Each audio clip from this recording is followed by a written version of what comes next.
The first thing that the stream hears is, Miles, why are you messing with Doodle Bill? Yeah, Miles, why? I'm not. With Doodle Bill. I'm Yeah, not. right. Why are you doodling the bill? Okay, no. Anyway, good evening, everybody. Good evening, my darling batlings. Hello there, Iron. I'm doing quite well today. We finally got, as far as real life stuff goes, I think I've talked before on stream about how we got some pretty bad wood rot on my door and it's been spreading into the carpet and therefore making black mold grow. We're finally seeing some movement on that, so that's going to hopefully be handled soon. And I got my weekend schedule figured out, so we're doing more Dragon Ball Z Abridged this Saturday because I won't be going to see my dad until he recovers from pneumonia. Yep. Because I don't want to catch his pneumonia. Yeah. The nerve of that man getting pneumonia. Friday is still D&D, if I'm not Friday mistaken. is still D&D. It was just Saturday that was in question. And since I won't be meeting up with doing anything on Saturday, that means there's not a set time limit for Friday. Okay. Go ahead. I was just gonna say that probably also means that you'll be able to join me and Furret on Saturday. Yes, I talked to Furret about that. He hasn't decided what Furret is going to be doing a Friends in Time stream prior to my Saturday stream, and that has not been decided on what's going to be quite yet, but I will be able to participate in that. So definitely check out Nerd E Furret's Twitch channel. Definitely. And also for JKR, I forgot to mention, I finally updated the panel below my stream for the Extra Life campaign. Right. So it now shows the correct one. Nice. Also, I have a confession to make. I may have a problem. What is it now? What did you do? So, all day yesterday, well, ever since Wednesday's stream, when I looked into a character sheet for Zero in D&D, I went down the rabbit hole of different characters to make in D&D, and now thanks to that, I want to make different kinds of classes, and I am not happy about it. Please help. You're welcome. You're very welcome. I found one for the Black Knight for Fire Emblem that is basically a Paladin Hexblade hybrid. Leave me alone. Let me know when you find one for my boy Soundwave. There actually is. There's one for Megatron, Galvatron, Unicron. They have an entire Transformers hierarchy. I could actually ask Google right now what would Soundwaves be. Okay. Let me know when you find one for Japanese Spider-Man. Not Penny Parker, but, Spider-Man. The emissary from hell. Emissary from hell. All right, give me 1 second. No, I don't mean do that right now. Too late, he's committed.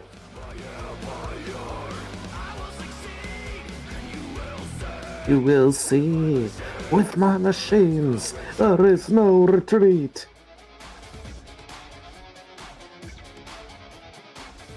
Also, just to give my batlings something to look forward to in the future, I do have plans of putting out a cover song this year. No set date yet. It's about when I can get the funds to have it produced, and also when I can train my vocals to be able to sing at a reasonable level, because I want it to sound good without relying too much on auto-tune. It's going to be a cover of what I view as the anthem for my streams and my VTubing career as a whole. Dare to Be Stupid by Weird Al. Nice. Hell yeah. Also, I have the verdict. Yeah? What is it? Japanese Spider-Man is a creation of Way of the Kinsei Monk and Rune Knight Fighter. Does it include his giant transforming spaceship mech? He is the giant transforming spaceship mech. Oh. That's what Rune Knight does. Rune Knight can make anything they choose or themselves to either grow colossal size or shrink. Oh. Well, yeah, because he does have to pilot it for it to work. So, that's how that would work. Yeah. And then Way of the Kinsei Monk allows him to get all of his abilities as the Spider-Man, and apparently for added flavor, let's make him act like Goku. Yeah, that's basically how he is. Yeah, so there you go. You are welcome for that information. Iron says, fun fact, Toei Spider-Man has a niche crossover with Kamen Rider V3. Fun fact, I have a Marvel Legends figure of Toei Spider-Man that I'm looking at right now. Still in the box. Nice. So, with all that said, we're finally going back to Metal Gear Solid 3 tonight, so I feel like we should switch on over to the game screen and get our adventure started. Missed opportunity to have a VTuber model of Revolver Oshawott playing this game. Oh, seriously, yes. Yeah, but that would be mild spoilers for plans for the future. Fair. And we technically spoiled the future plans already just by mentioning Revolver Oshawott. God damn it, Miles, now you're spoiling it even more. Blah. Blah, blah, blah. I did not Blah, blah, say blah. blah, blah, blah. Okay, Adam Sandler. I said blah, blah, blah.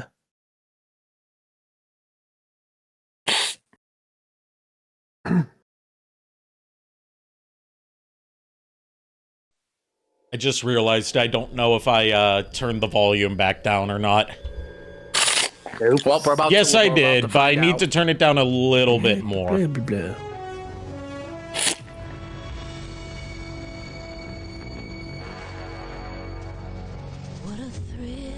There we go. That should be good. Real talk, though, I love it that when you fight Big Boss in World of Light, this music plays. Like her actual theme plays, and it's actually Yeah, pretty the sick. boss. Not Big Boss, the boss. Yeah, the boss, and it's like, and her spirit, I think, said immune to all poison damage, and I'm like, how what? All right, when we last left off, we had beaten most of the Cobra Unit and defeated the ladder, which, you know, should I go down the ladder again? Do it. Do it. Yes. No. Full send. Yeah, full send. Coward. Do it for the Full meme. send it, coward. Full send, coward. Yeah. Let's go back down the ladder. I need to catch some more rats anyway, because my food's definitely spoiled by now. Some more rats, some more bats. The more exploding rats.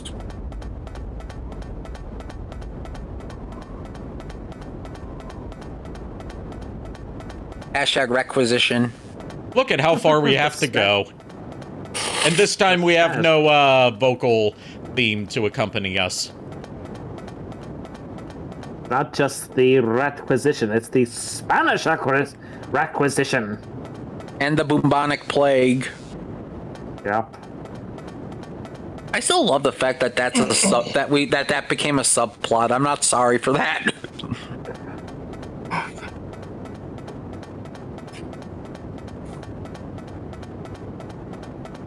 You know, I think I left my keys at the top. Did you? Yeah. Well, don't leave your keys at the top anymore. Now you gotta climb back up. At least you're getting your exercise. Ari, did you remember to grab your wallet? Shit, I left that back at the bottom. Yeah. Phone. That's at the top. Oh no!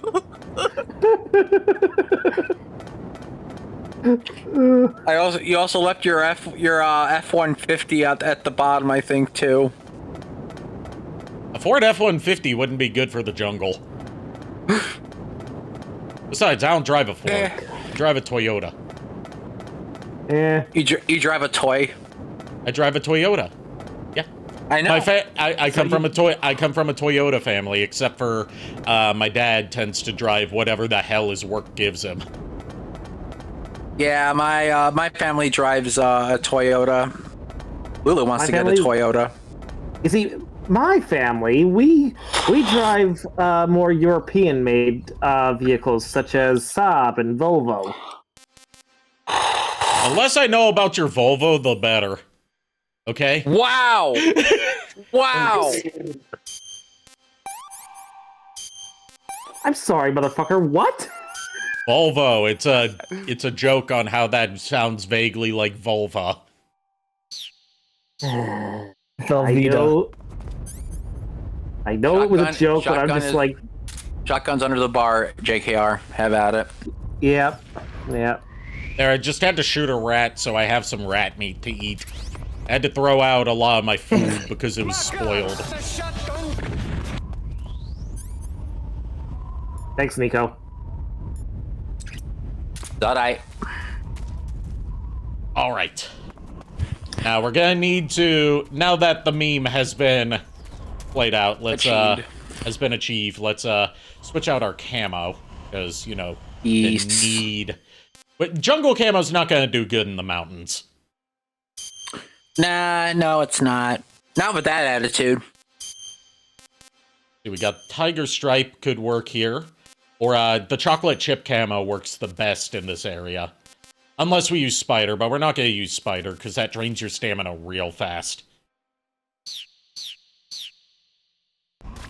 Yeah, plus people were bit by a tarantula last time. Yeah, I caught it. I caught that tarantula. It's still alive. I can throw it at guards. We need to throw a tarantula at one guard. A tarantula! Okay, I'll equip the tarantula so we can use it as a throwable weapon. A tarantula? You shot 5 holes in a divot. Get out of here. There we go. Cobalt blue tarantula is now equipped. I'll sue you for this. Oh, superstitious, eh? Do you solemnly swear to tell the truth, whole the truth? Huh? Do you solemnly swear to tell the truth? You solemnly swear to tell the truth, whole the truth? What's he saying? Do you solemnly swear to tell the truth, whole the truth? Why don't you answer him? He's talking double talk. I don't know what he's saying. He's asking if you... Let's get ready to throw this spider and hope that doesn't backfire on me. All right. He's asking you to... Well, I know all the words. He's asking if you swear to tell the truth. Yeah, it backfired on me. The spider bit me. Oh, God! I threw it, I missed, and the spider bit me, and I alerted the guard, and oh fuck. And now I just hit a mine. God damn it. Oh, they say a mine is a terrible thing. Another mine. God damn it. This was the best decision. This was the best decision. It was the best of times. It was the worst of times. Best or worst? Make up your mind. Oh God! let's throw a tarantula. Oh fuck! I've been hurted.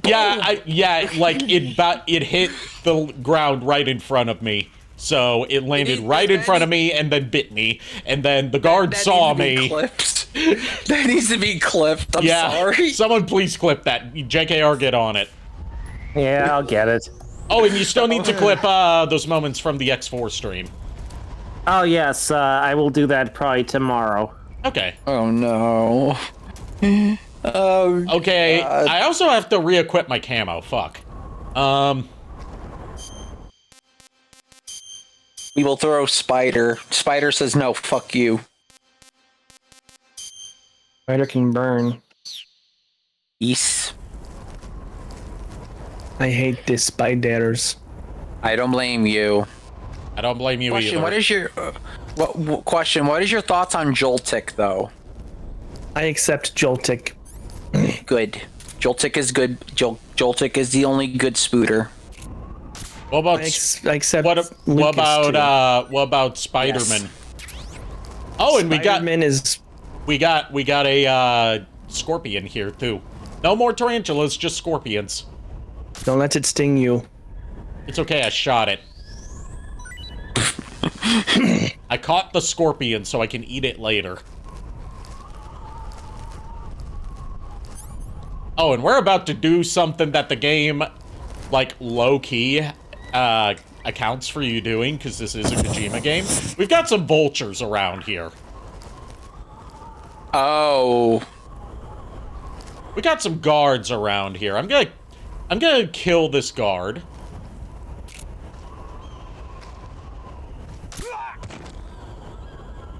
And wait for the vulture to notice.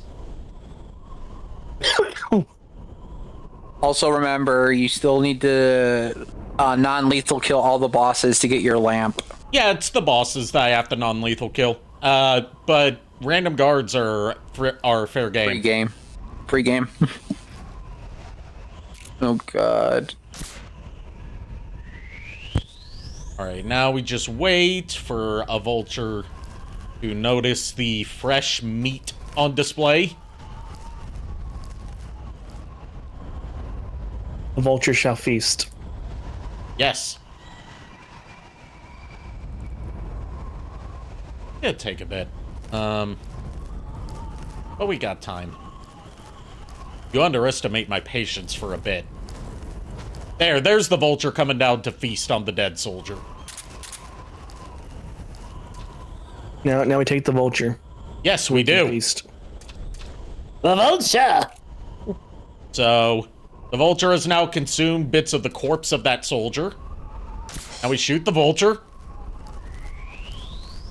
And we feast on the vulture. Yeah, well, we call paramedic first.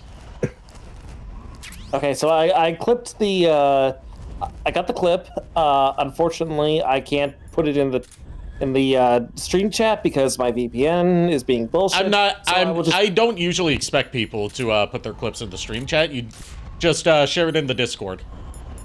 I'm already doing that. I looked up that sound wave thing for you, Ari. Yeah? So, race warforged, and then artificer, artillerist. Okay. Because apparently, there is a lot of flavor when it comes to sound wave. Flavor Town. Yeah, because he's not just, a transformer. He's got his own minion system to him. Yeah,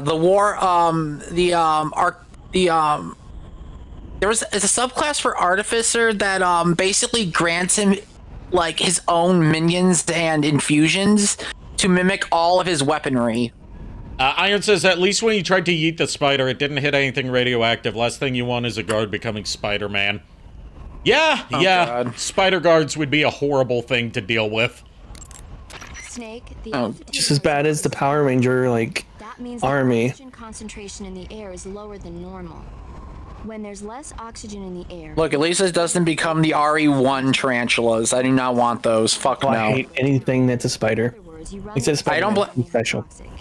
Yeah, I'm not a spider. I don't like spiders either. I can accept Gavantula and Joltik because at least they're cute. I can accept Spinnerack and Ariados too, but they're like cartoons. Can you accept Ragnara from Monster Musume? No. I'm okay as long as she don't come near me. Climbing uphill takes a lot of stamina as it is, but on top of I honestly can't. It creeps me out. I'm sorry. Only two Castlevania games have a Arachnaria, the Arachne as a enemy. That's Castlevania 64 and Aria of Sorrow. I see you've caught a Thai Cobra. Spiders are rarely seen in Castlevania anyway. Holy crap. Yep. Anyway, time to learn about Thai Cobras. If you do get bitten, go into the Can I request us to make a Castlevania game called Catsylvania? The Thai Cobra originally Yes. comes from Indonesia, Thailand. You joke about that. They were probably imported as Look, you can make a request, but Not as food. Come again? yeah, They weren't important. you can't guarantee it's going to be approved. Actually, Taste good then. That's not Miles or JKR, if you want to look up this character, you'll have a good laugh about him. Okay. So you're Okay. saying they might be Curious. Look up, type in Castlevania and then type in Pumpkin. I don't think I wanna. I see you've captured a white-rumped vulture. Okay, here's the thing about the vulture. Vulture is a type of vulture found Okay. in India. Its diet consists mostly of dead animal carcasses. I don't think it'll attack you, but it's a fairly large bird of prey, so you probably won't be able to capture it alive using the tranquilizer gun. Got it. But there is something here that's bothering me. What is it? They say the white-rumped vulture doesn't just eat animal carcasses. It eats human ones as well. Is that so? Yeah. So then if a person eats a white-rumped vulture, does that mean he's eating human meat too? What do you think? Stop it all. No, You're gonna make me lose my appetite. that's not how that works. But we Don't be we ridiculous. did kill and then get the meat of a white rump vulture that had just been eating a human carcass. And the game accounts for that during the sorrow section, where like you have to encounter the spirits of everyone you've killed, and like it manually keeps track of how each guard or whatever was killed. There are special ones, like if you slit a guard's throat, then like their throat will be slit and their head will be barely hanging on. If you poison someone, then they'll reference being poisoned. But these guys, if you kill a guard and then let him be eaten by a vulture, and then kill the vulture and eat the vulture, they will be like wandering around being harassed by the vulture in the afterlife, and they'll say, "You ate me!" The vulture, or No, the person. oh, okay, I was gonna say if the vulture talked, you ate me. What the fuck? Anyway, we just ate a vulture that ate a person. We just see Amanda Buzz just screaming at Ari. Thai Cobra, not eaten, was told to try the taste. How does it taste? Oh no! For non-spoilery things with the Pokemon D&D, we need a Manda Buzz to interact with Ari's character. Oh yeah, we also have to learn about the scorpion. I see. Scorpion. Oh yeah, and the tarantula. The cobalt blue tarantula is a Throw You the can look tarantula away, at Miles. something. potent venom. I am looking away. Go into the survival viewer immediately. I saw a tarantula and I cry. Administer a serum injection. Just imagine it being a Joltik. The cobalt blue Question for you, Miles. How do you feel about Black Arachnia or Tarantulas? highly aggressive. I hate them. Transformers. I hate everything spider. But also mice and even snakes.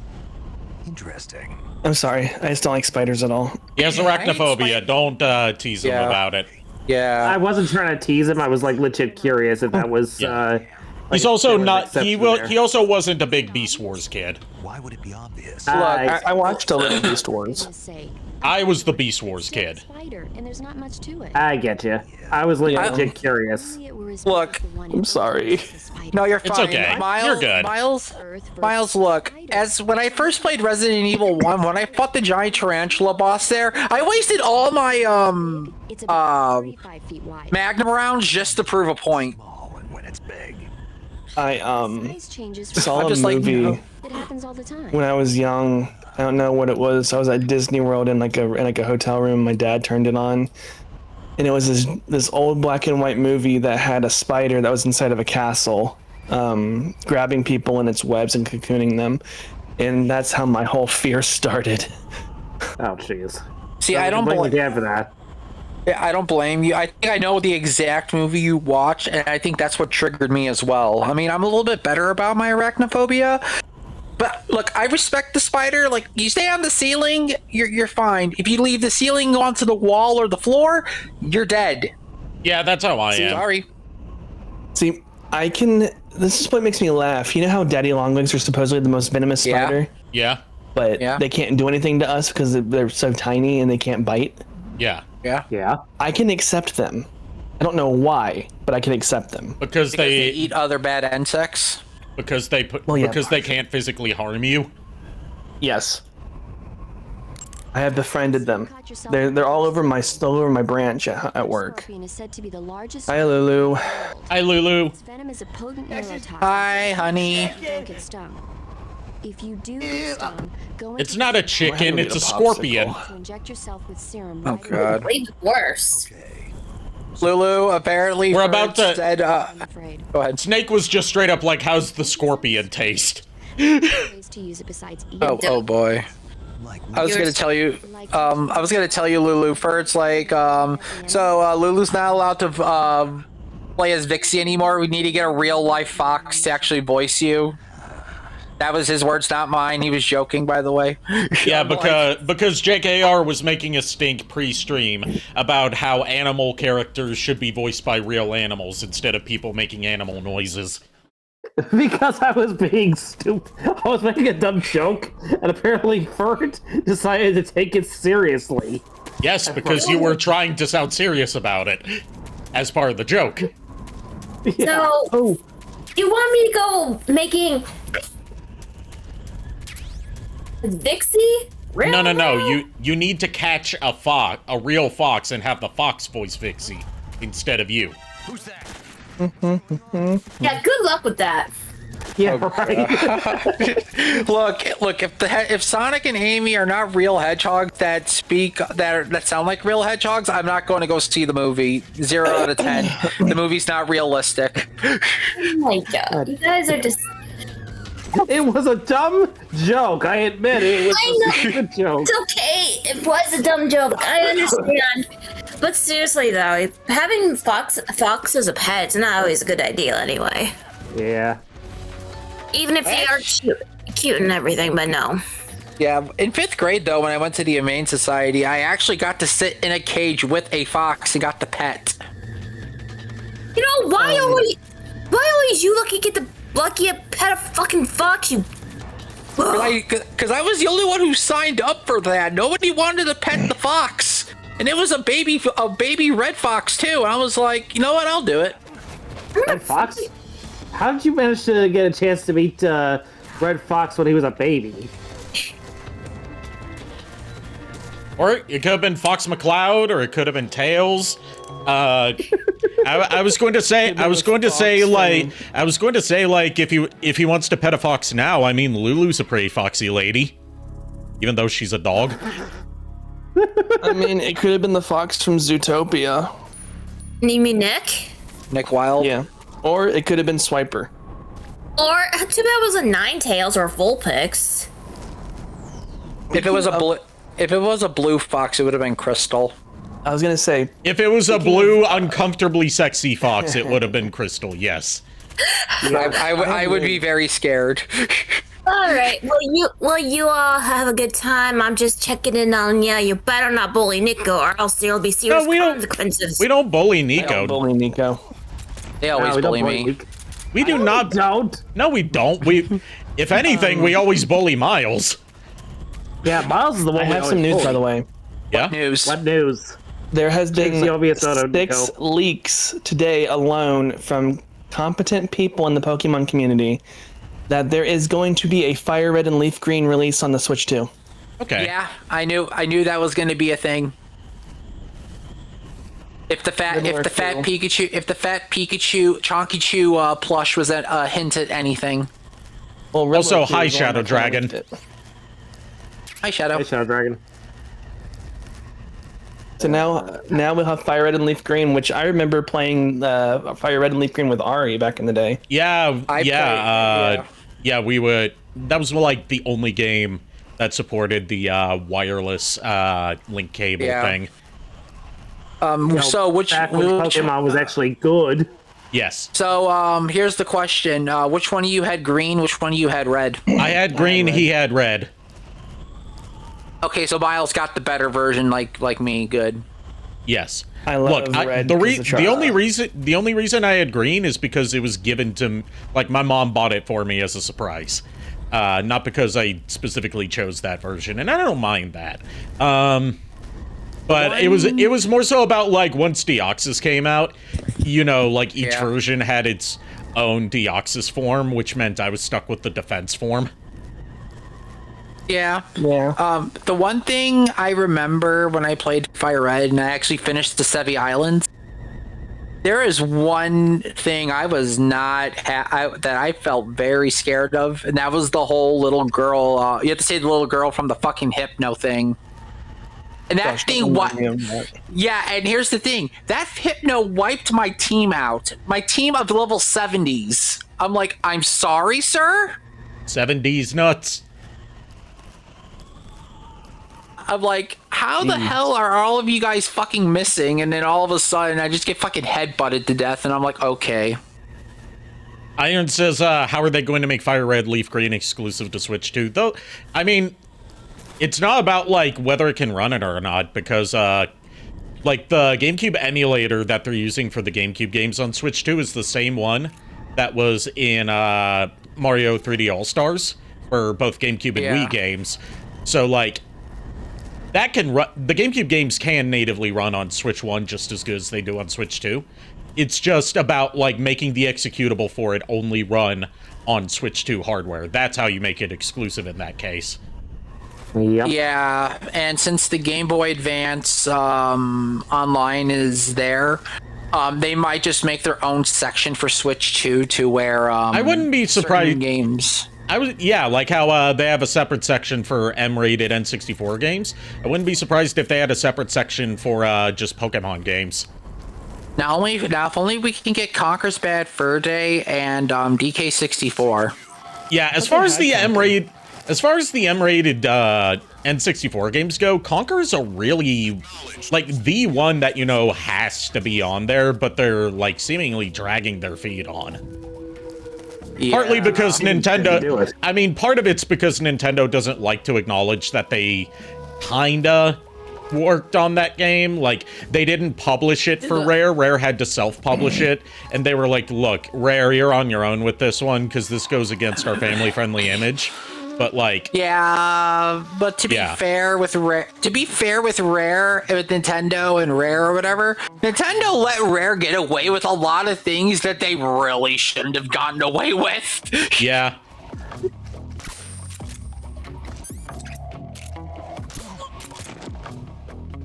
Oh, man. I'm actually sad because when I did lost my vision, Mario Party 3 came out on the Switch Online, and me and my old group played through Mario Party 1 and Mario Party 2, and I'm like, you know what? I'm going to take you guys through Mario Party 3 because you guys did not get to play this. That being said about, like, Conker and DK64 needing to be on there, I can kind of understand why it's taking so long to get DK64. And contrary to what people keep on trying to tell you, no, it is not a rights issue thing. Because Nintendo owns the rights to DK64. It's the engine that Rare it's the engine. It's the engine because like, if you emulate DK64, it's actually hard to get it to run properly. Like, you can get it running smoothly. Problem is, the engine is supposed to compensate for the fact that it has frequent frame rate drops on real hardware, and will adjust your character's movement speed accordingly whenever the frame rate starts to chug. Emulated versions usually run at a steady 30 FPS, and that actually makes certain sections harder than they should be, because they're not operating at the correct frame rate. That Rare, like, knew it was going to be on real hardware. That's part of why DK64 has picked up this reputation as, like, the hardest N64 game to even do a regular playthrough of. It's because they're technically not playing it the right way. Because emulation just can't replicate those quirks. Yeah, I got everything in DK64 101%, and I can say that I think it's 101%, 200%. I don't remember. It's 100. It's 102, I think. It's 100. I think it's 101 or 102. But I got everything in the game, and I will tell you this right now. It's a fun game to play, but a pain in the ass to 100%. If you have the time to 101% it, then do it. It is actually fun. It is hard as hell, but it's actually fun. Especially if you're playing on real hardware, because then certain sections that people are, you know, still to this day traumatized by are actually conceivable to complete normally. Cough, cough, Beetle, the Beetle Race and Beaver Bother are fucking trash. Especially Beaver Bother. I fucking hate that minigame because of the one reason. I needed one left. The damn beaver just wouldn't go into the hole. It wouldn't go in the hole. I'm very upset about that. It wouldn't go in the hole. You think I'm joking? You think I'm joking? Yeah, the beaver. Joking. The beaver wouldn't go in the hole. We don't think you're joking. It's just that the hole once again comes up in our lore. Exactly. It's in the hole. No, it's not in the hole, and that's the problem. I mean, our lore's in the hole.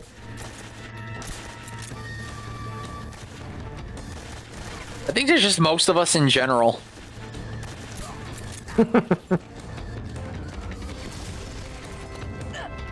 But no, I'm excited for Fire Red and Leaf Green. Lulu especially as well, because she likes the older Pokemon games. Yeah. I'm also excited for what they're adding to the... I want to know what they're adding at the Pokemon Center online store for May. I do not know what. All I know is there's something there. I mean, May's cute, so I wouldn't be surprised they... Like, I'm glad they'd be adding more stuff for her.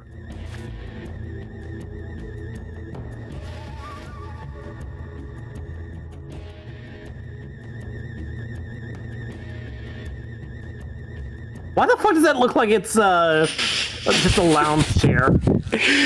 That is actually a thing that was being prototyped at this time during the Cold War. I know, but I'm just like, I've seen this multiple times in the past, but like for whatever reason, this is the first time I've actually seen it from the side. Oh my god! I love how he questioned the lounge chair, but not the unnerving silence. Oh god. What? Nothing. Nothing. I'm just. I love it. It's just like as soon as you said about May. We were all silent for a while. Then all of a sudden, what is that loud chair?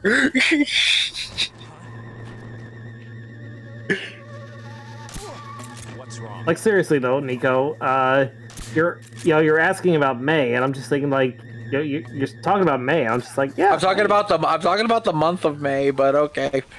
Oh. Well, you should have said something. I mean, I agree with you. May needs more recognition. I mean, she is from one of the best generations of Pokemon, in my opinion. Yep. Which also, my favorite Pokemon comes from that generation.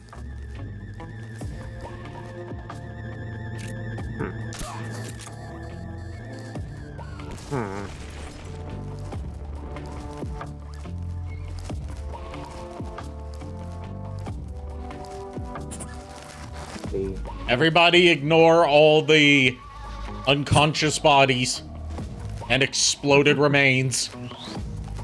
Everything's fine. Yes. You've been throwing exploding rats again. No, I haven't been throwing exploding rats. I've been tranquilizing the guys that are piloting like the jet lift things that JKR was talking about. Thing is, when you tranquilize them while they're flying them, they crash. That's not my fault. They just fell asleep on the job while flying.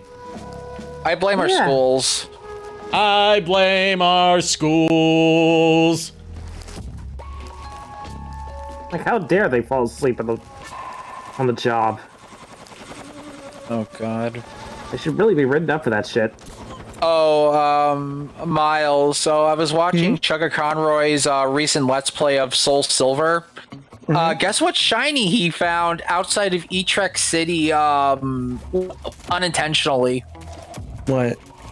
A shiny Nidoran male. Yeah. And what's funny about it is, in his original Let's Play of Crystal version, he found a shining coughing, which was blue in the tower where you find Suicune, Raikou, and Entei. So it's just like, oh, I was like, okay. Of course you find a fucking shiny, especially in Gen 4. My first ever shiny was back in Silver. I think Silver or Crystal. And it wasn't the red Gyarados. It was a blue, like, purple coughing.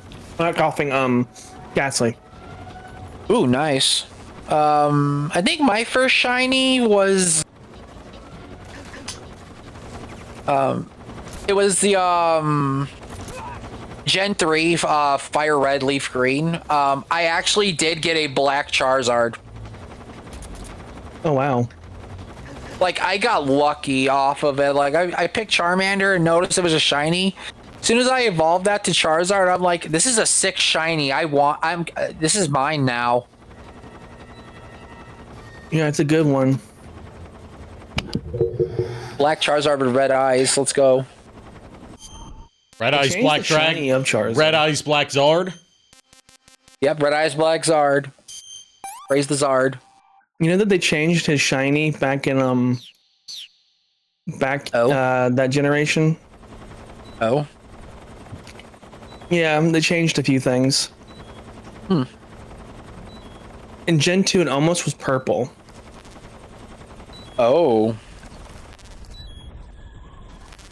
The one game I really want to have you, JKR, and Ari and Vert eventually do is a Pokemon battle on Pokemon Stadium. 1 and or 2. Well, we'd be It's limited time to for that. rental Pokemon. Yeah, well, yeah, but I'm just going to say this, that Gen 1 and 2 jank. I mean, we probably could on Coliseum if they don't make you only use rentals. You could only do the multiplayer with the Ruby, Sapphire, Emerald, Fire Red, and Leaf Green cartridges. Yeah. Yeah, but we're gonna have that with Switch 2. Oh right, yeah. Problem, not all of us have a Switch 2, Miles. That's true. I need to get us. Me and Lulu are gonna get a Switch 2 this year. It's gonna be after ASEN. Yeah. Like, I'm not going to go out of my way to get it until I see, like, some significant new games coming out on it. I just want it for the GameCube and GameCube emulator and a couple games that are coming out for it. Let's be honest, you want it for Luigi's Mansion European version. Look, I want to go through the Hidden Mansion in European mode because that is the true hard mode and it is difficult as hell. I love it. They brought that mansion to the 3DS, Luigi's Mansion, and I 100%ed that game, all achievements.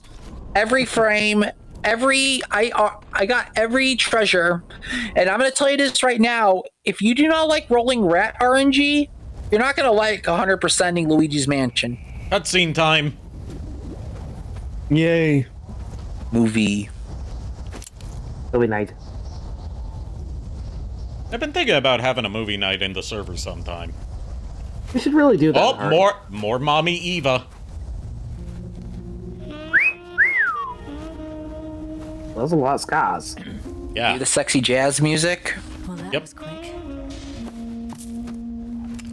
You look like you could use some rest. I'll be fine. It's just that playing these 2 roles hasn't left me much time to sleep. Where'd you get those cuts? The Colonel, He found out? if he knew I'd be dead already. No, this is his hobby. He's a sadist. He gets pleasure out of making people suffer.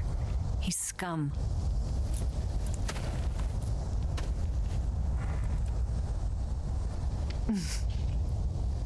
Don't mind me, I'm totally not staring down at your tits. I mean, what? No, she's got her back to him. It's all over. I know, I was making a joke. And he was about to, I mean, he is staring at her tits. I know right now, but he's like looking at certain I scars. got it after defecting to the Soviet Union. I don't think so. It's older than that. Code breaking is a desk job. Where'd you get this kind of scar? You really want to know? Well, too bad.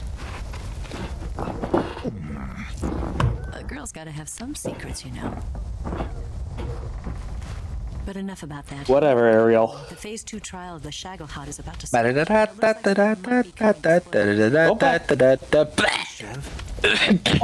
Go back to life under the sea. The Colonel is gathering his troops together to meet him. If we don't get a move on, the Soviet Shotgun. You'll need this key. What happened to Ariel? Shot down by a sniper. From where? Follow the I don't know. inside Groznygrad. And take this too. Oh, she's an giving Ariel. us instant ramen. She really does love us. I claimed her Food is the first. future. A well-balanced. You can have her, I'm good. Sage. Look, I can I fix don't want her. her. It's good to eat some real food once in a Can you while. though? Let me rephrase. We get a first-person view of the instant ramen. I'll bet if I kissed you, you'd taste like a wild beast. Oh. I was going to say, let's be honest. I don't want to fix her. Located. He's in the heart of the Fortress Weapons Lab. Oh god. The Weapons Lab is divided into 3 wings. Well, at least you're honest. Each houses houses the research facility. The part where we infiltrate the weapons lab is one of my favorite parts of the game, and you'll be able to understand why once we Finally, there's get the there. west wing, which is connected via a passageway to the main building. That's where Sokolov is. To get in, you'll have to enter the main wing from the east wing. Sokolov is with his Shagohod. I still can't take that name seriously. No, the Metal Gear is superior in every way. Yeah, but the Soviet Union didn't see the value in the Metal Gear. The west wing is protected by... No, we needed the Shagohod because obviously nothing says threatening than the Shagohod. Look at this picture. Major Ivan Rydenovich Rykov. Pretend you're him. We have to disguise ourselves as presumably one of Raiden's ancestors. Oh god. Steal his clothes. You look similar from behind. They won't know the difference. Your face might be a problem, so you just have to figure something out. And this is where that Raiden mask we've had since the beginning comes into play. Oh god. I'm Raiden. I'm gonna make your face. I don't know. I'm tired. I'm being weird. You're always weird, Miles. That's why we're loving That it. bad thing. I mean to be fair, JKR, this whole Discord group is weird. Yes. And I do. That's why I said. That's why I followed it up. It's like, yeah, that's why we love you. I hit a wig there. Oh god. You guys So are awesome. we're going to be escaping on a wig. We love you too. A ground effect vehicle. I can't fly one of those. That's okay. I happen to be an excellent... Okay, Xbox, thank you for letting me know that Sonic Origins is 70% off, even though I already have the game, question mark? Bike, right?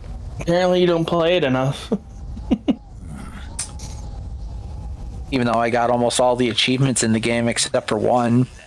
It could Apparently he it could be that's just still on your wish list and you haven't removed it yet. Something I wanted to ask you. No, I have the DLC on my wish list. Oh, then that could be what it is. You and the boss. Yeah, that's what it is. She I mean, 70% off. and my master Not But bad. ain't gonna do me any good. I'll Yeah. BRB. went deeper than that. Okay. Deeper? Half of me belongs to the boss. Do you love her? No, nothing like that. Half of me belongs to the boss, but half of me belongs to you. Love or hate. Am I in a thruffle? You bet. For 10 years, we lived and died together. You couldn't possibly understand. And you think you can kill her now? That's your mission, isn't it? Assassinating the boss?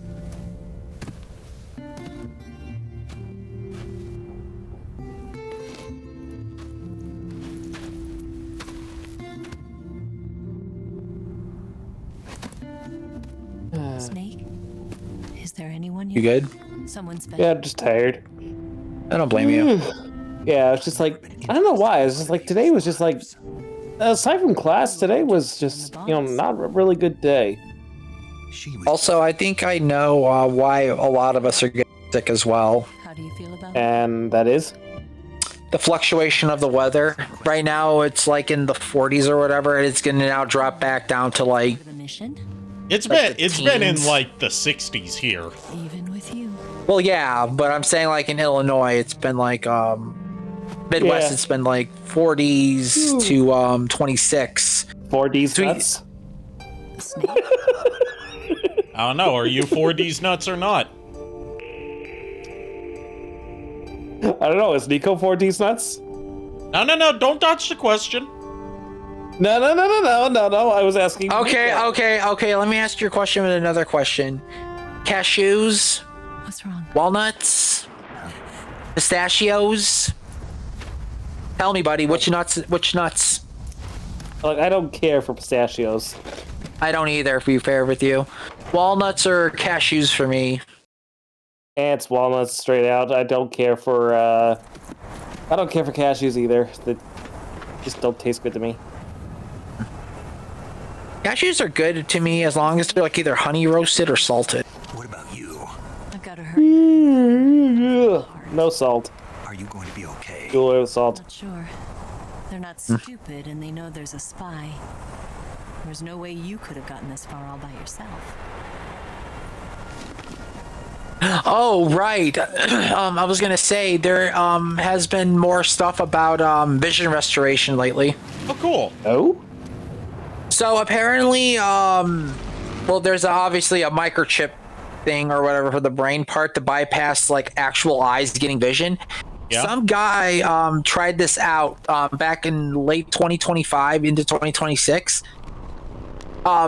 With this thing, with it, he was able to play Mario Kart and Civilization 6. Oh, cool. And the way it worked was like he has no vision, but when the microchip activates or whatever, all he sees is the video game, and he's playing it with like with the controller or with his mind. Cool. Also, this is an Sounds like important AI to scene me. of it's not AI.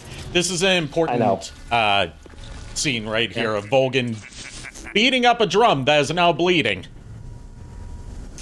Oh boy. Sure you can! Oh god. Oh no, Granin's dead. No big surprise. Colonel. Did he talk? Oh god. Stomach, please stop. Well, no shit, he died before you could get it out of him. He's roasted, toasted, roasted. He wasn't the spy then.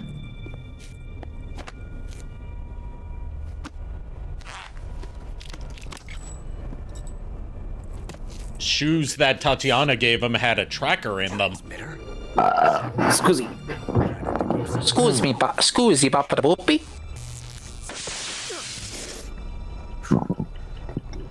Volgin's getting angry. Does this mean Granin was the spy? Perhaps he was being used by someone else. Perhaps. This man was our comrade. Comrade or not, he's of no use to us now. I don't Well, yeah. You murdered him. I don't need your approval. I'm in command here. I don't need your approval. I am a whiny, spoiled child. Sore about that, are you? What are you gonna do? Report it to the authorities? What are you gonna do? Tell my mommy about it? Too bad, she's dead. I'm still dealing with that trauma. Information and Fuck you for bringing that up. we must Colonel, I didn't say anything about that. Oh god. Well, you were thinking about it. Is that why you is that why the bottle of vodka on your desk is almost gone? A single man can only accomplish. That's irrelevant. Make no mistake, there is a I mean, I don't know. Oh. You've been drinking it like water. He said there's a spy among us. You think it was the American? Amogus mentioned. Someone sus. fortress yet. Sus. Then who? Oh god. Suspecting your own men. Oh man, my stomach. Been a while since we've seen the boss. Yeah. And Tatiana's back. Definitely not Eva. The fear and the end have fallen. Oh man. The Exactly, Chipotle I Shadow had- Dragon. The Chipotle I had for lunch today is like deciding to have a revolution now. But will the revolution be televised? CIA dog. That leaves only. Why? How can the legendary Cobras be beaten so easily? Well, in the Fears case, in the Fears case, it was because he decided to eat poison dart frogs. Because your unit sucks. What is he after? Must be more than just Sokolov. America is out to destroy the Shagohod and get its hands on your inheritance. The philosopher's legacy. Fucking Shagohod. No. Nobody wants that piece of crap. Then they're out to kill me as well. Colonel, tighten the security on this place. He's coming here, I'm sure of it. I'm gonna get the Davy Crockett.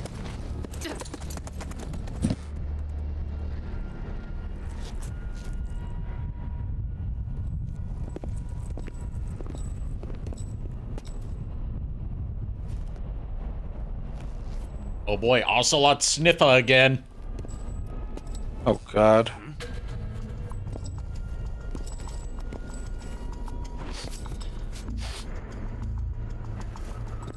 Perfume.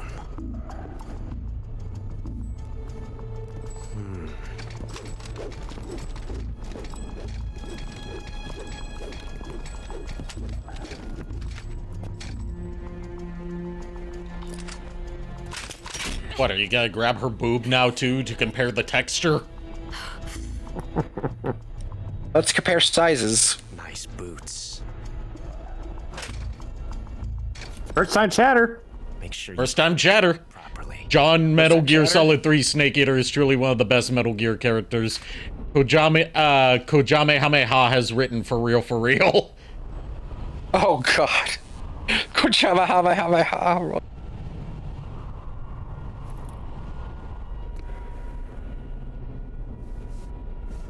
Yeah, you joke about John Metal Gear Solid 3 Snake Eater. Naked Snake's real name is John. So... I mean, it tracks. He's John Metal Gear Solid 3 Snake Eater, you're right. Holy shit. Yes, Steam. Thank you for telling me that Arikado is playing Metal Gear Solid 3. Snake Eater.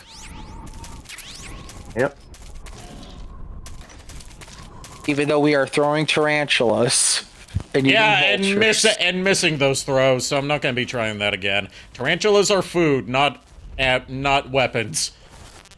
All of a sudden, you end up killing the final boss with a tarantula. Snake, snake, snake. Snake, snake, snake! What? God. What do you want? I'm right here. No, not you, Ekans. Seriously? No. Back at the corner you go. Yeah, don't give me that. Time to let my health get back up before we go out there and I absolutely probably get wombo comboed by the elite troops.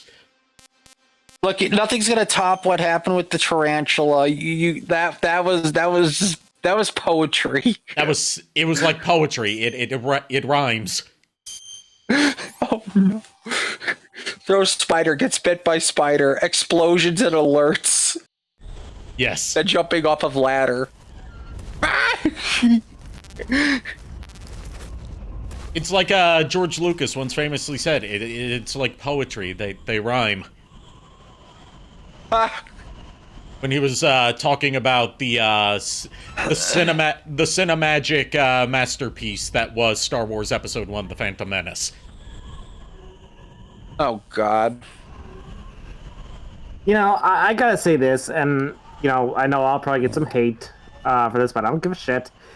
You know, honestly, The Phantom Menace was not as bad as everyone makes it out to be. Yeah. The worst one of that trilogy was Attack of the Clones. Yeah, Attack of the Clones, it did get good at a certain point, but even then, it was still like, it was a slow burn to get to that point, and it really long. And when I say slow burn, I mean like really slow burn. To respond to our first-time chatter, whose name I can't quite make out because the font's blending in with the background. Oh, Noku Raiden. I think Noku Raiden. Okay. Too bad you don't play as Venom Snake, otherwise you'd be invisible. Insert the lyrics of Duran Duran's Invisible here. It's totally in the game. It's just you haven't found it yet. But it's in the game, we know that.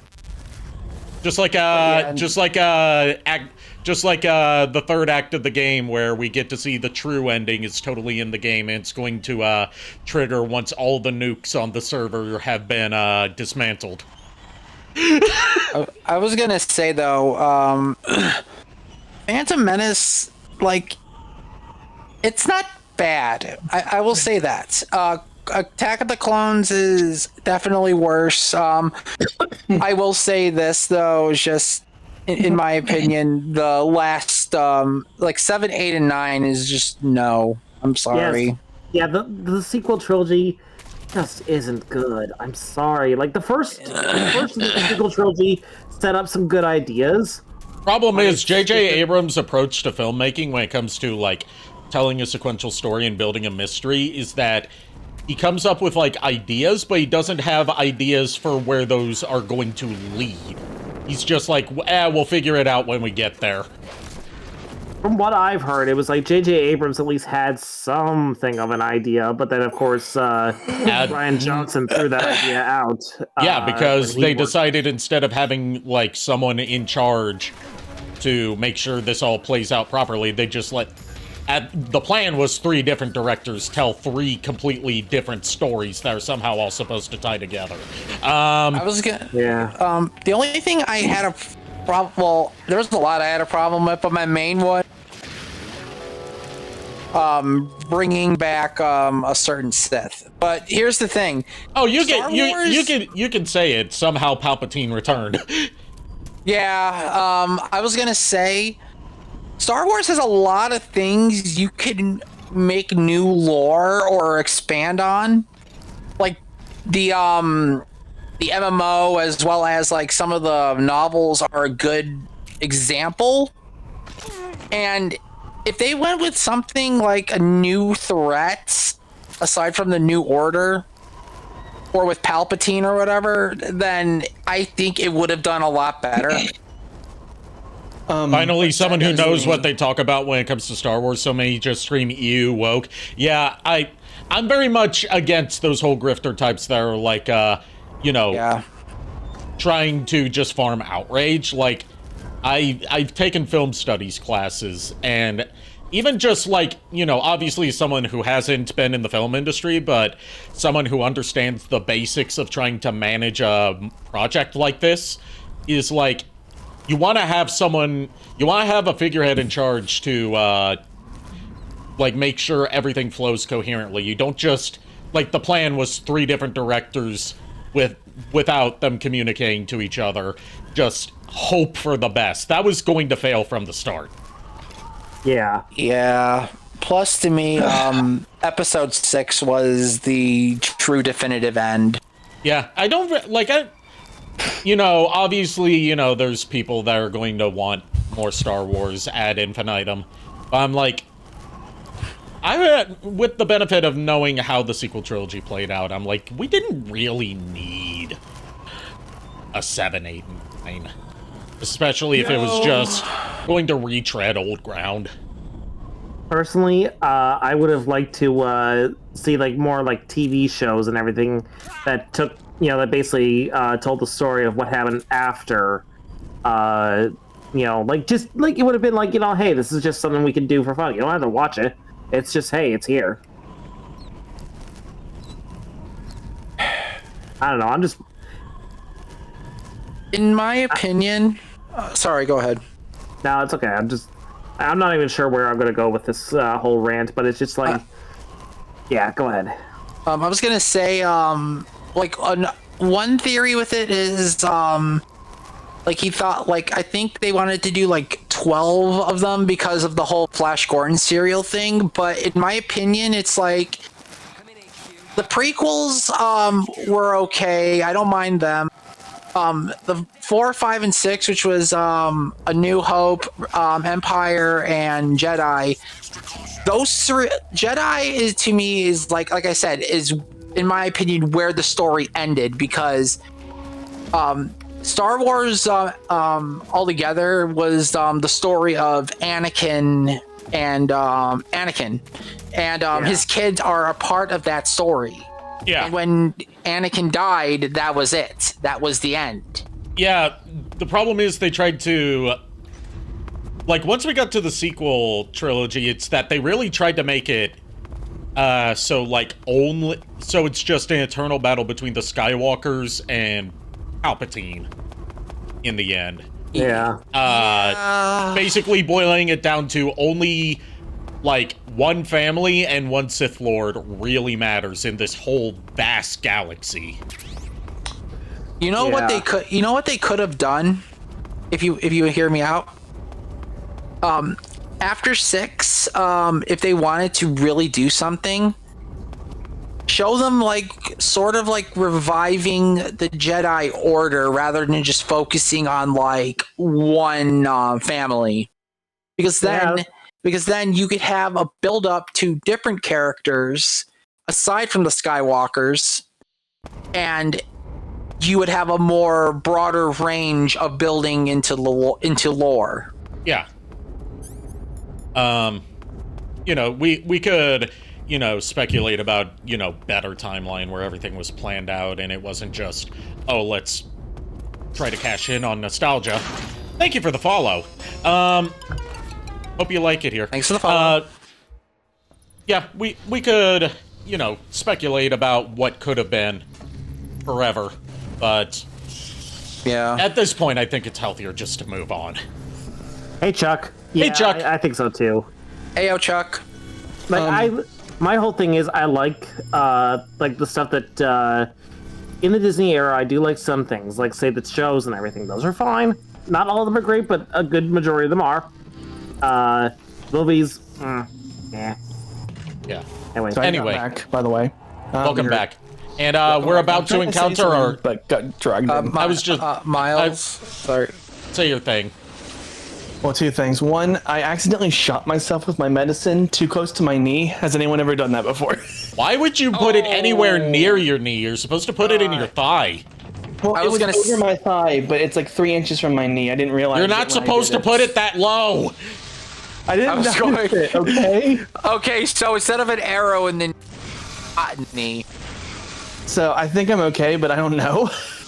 You'll be fine. It's not gonna hurt you. It's just like, you're not supposed to put it that low. You're supposed to put it in the more fleshy parts of your thigh. Yeah, but other like higher up. I checked my thighs, like my legs. Yeah. For those who don't know, I've been on a weight loss drug for like the last 6 months. Yeah. Say drug. My skin, I hate to say it, is actually loose. Yeah, that's what happens when you lose a lot of weight pretty quick. Yeah. Yes, I need to start exercising more, but that just means that my stuff's working. You're going to want to exercise more as in general, because I found this out from my recent doctor's appointment. One of the side effects we're finding about these GLP-1 weight loss drugs is like, if you don't exercise along with them making you lose weight, then like your you can actually start losing muscle mass, and that won't won't hurt you right now, but in the long run it can be detrimental. So you're going to want to lift some weights, go on a treadmill, stuff like that while you're doing this, so you can prevent yourself from losing muscle mass. So what you're saying is when we have a DDR. Yes. And we're fighting. Dance revolution. And what I was trying to say is, just for Nico's understanding, because since we have a new viewer, I describe things to Nico here in chat for what's going on because he's blind, but he can still perceive what's going on through audio and through imagination. We're fighting the Fury now, the final member of the Cobra Unit. But yeah, to go on a little bit about that. Yeah, I lost my vision back in, I want to say 2021, 2022. And yeah, with my blindness as it is, I've actually learned, thanks to the support of my my wife and all my friends here, I've been able to I was pushed to do like different things without my vision. Like Maxine here and a few others can attest to you. I've learned how to play Sonic the Fighters and Skullgirls without my vision, and as a test, and I've actually beaten those games without it. I've also, with JKR's help, we run a D&D campaign, usually on the weekends, which, by the way, VOD's up on YouTube. On YouTube. Yeah. And if you ever want to check out some of the streams for D&D, it's always a fun time. A lot of random moments, and the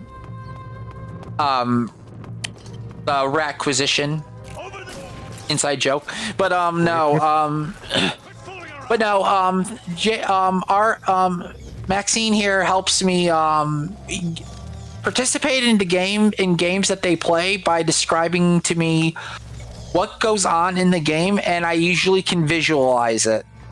Right, that's what I was trying to say. But no, sorry, I want you to put it in your own words because I don't want to speak for you. Oh, okay. And then also another thing about me as well. As you can tell by the Pataroo on screen, I am a Gardevoir.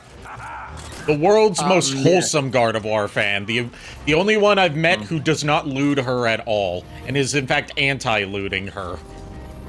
Look, thanks to Maxine here, and my wife, we actually managed to rescue a life-size Gardevoir from being looted, and it is actually here right next to me. The stream named her Rosemary. And the good Rosemary, not the good Rosemary, not the Metal Gear Rosemary.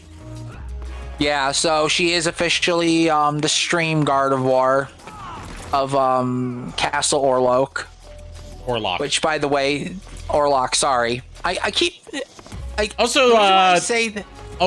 wanted to say to our do you mind if I call you Raiden in chat? Raiden.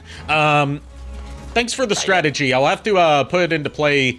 I'll have to try it out on a practice run off stream, because like I usually don't have too much trouble with the Fury unless it's on stream, where like, you know, suddenly I get the nerves and you know, all of my very little skill that I have disappears.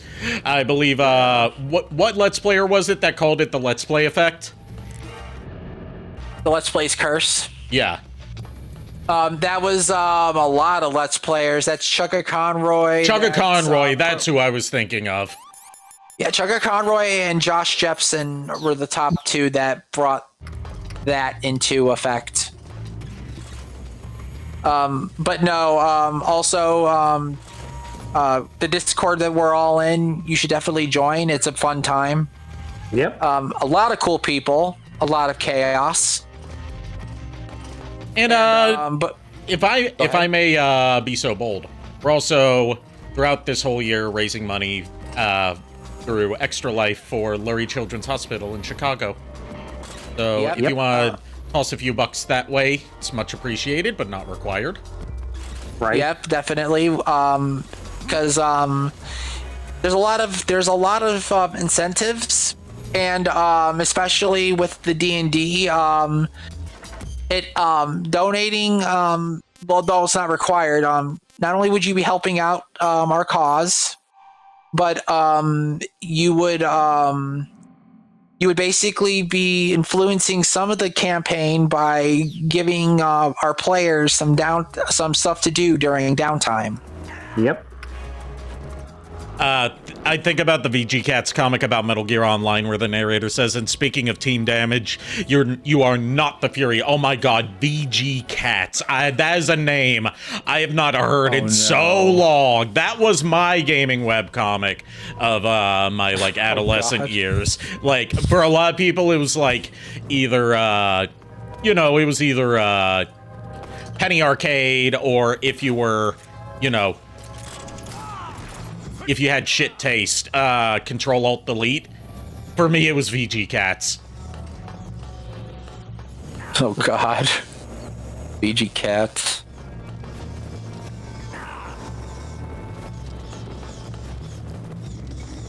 I hear bats.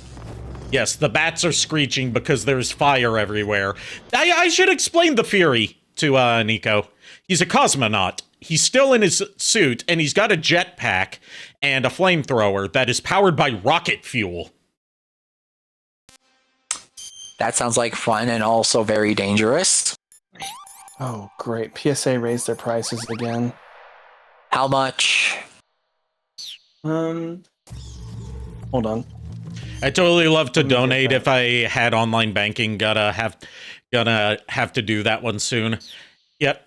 Yeah, we understand if you're not able to. We don't like pressure people to donate. It's just if you're able to and you want to, then Yeah, we kind of like appreciate nudge to it. We appreciate the consideration or even spreading the word about it. Because it's for a good cause, and 100% of it goes to the hospital. We don't skim any off the top. Yeah, we don't get none of it. Also, with the D&D campaign, we are actually doing a session this Friday. I forgot what number we are on. It is going to be number 18. Yeah, we're session 18. Oh, God. Yeah, this Friday is definitely session 18. Definitely stop in, just have a good time. Like, we're just a bunch of goofballs that want to have fun doing D&D, which ironically, Maxine and my wife were like, hey, you should definitely DM again. Yep. And then we got everyone else in on it, and JKR here, which, by the way, awesome scribe. And also best on upcoming DM, which, by the way, he is helping me co-DM a Pokemon campaign in the Discord. And he and I have to say, he's like, with all the stuff going on, he's been helping with the character sheets and all that. And quite frankly, I think he is going to do very well as his own DM. But, and we also have a Digimon campaign in the planning stages. Yep, I am going to be a player of that one. I am not DMing, which, by the way, finally, I can actually be a straight-up player and not a DM, so I don't have to worry about freaking metagaming bullshit. Also, Ari, if I may, since, like, just so you guys know, I am the head of our little group. We're called the Mad Science Division, and the joke is that almost every one of us is some sort of mad scientist from video games. Or at least in terms of what we're going to be cosplaying. Exactly, and like cosplay. I am known in IRL circles as the Eggman of Chicagoland. So if you are in the Chicagoland area, you happen to be going to a convention, you might find me at the Extra Life booth.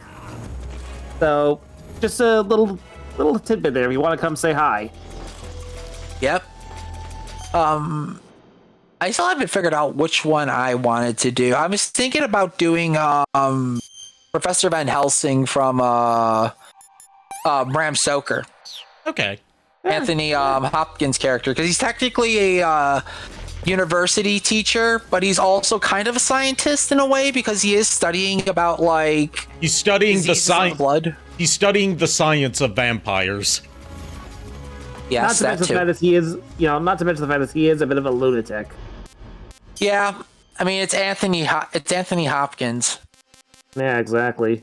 I love his portrayal of Helsing. Yeah. I actually still have the outfit, my costume of it. I just got to find my brown duster coat and my wool coat for it. You were right, Raiden. You can swap your camo to instantly put out fire if you catch on fire. I didn't know that.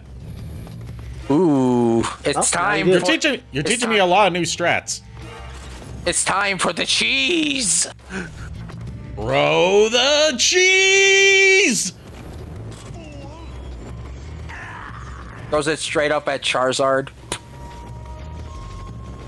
Now it has. For some reason, cheese. Fury's always the one that I hit sort of a roadblock on stream, but like on off-stream playthroughs, I'm fine with him. Skill issue. It absolutely is a skill issue. I will not deny that. Yeah, fair enough. Fair enough. So with Fire Red and Leaf Green coming out on the Switch 2, any chance of a Pokemon stream? I've had a few ideas for Pokemon games to stream sometime. It's just when I can be bothered to do it. When the spirit moves me, as my late granny would say. If you ever do a Pokemon stream, if Gardevoir is in one of the versions, I request a Gardevoir to be named. Okay. And she'd be part of a permanent part of the party, because best girl, best Pokemon. Chuck, what do you want about? What did Chuck say? He's like, Brock Baker, when did you join Castle Orlok? Nani? Honey? The fuck? What are you talking about, Chuck? Sun God Chuck, what are you talking about?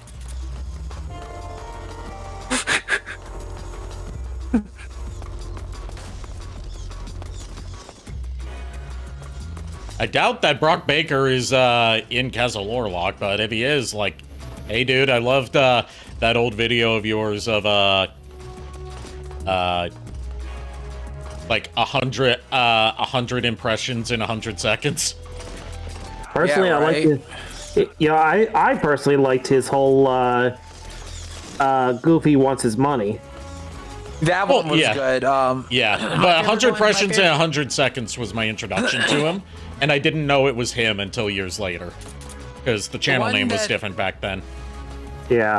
My introduction to him was the crunchy tacos thing. Sorry, guys. Like, you're fine. Welcome back. Everything okay? Oh. Bro, the cheese guy was voiced by Brock Baker. Oh, okay. You gotta be more specific when you make references like that, dude. Oh boy. Because I legit had to go check the server and be like, wait, what? What? What? Motherfucker, I what? was talking to my sister, who's a doctor, about that shot real quick, and I'm good. So. Okay. You're gonna be fine, Miles. It's not gonna hurt you.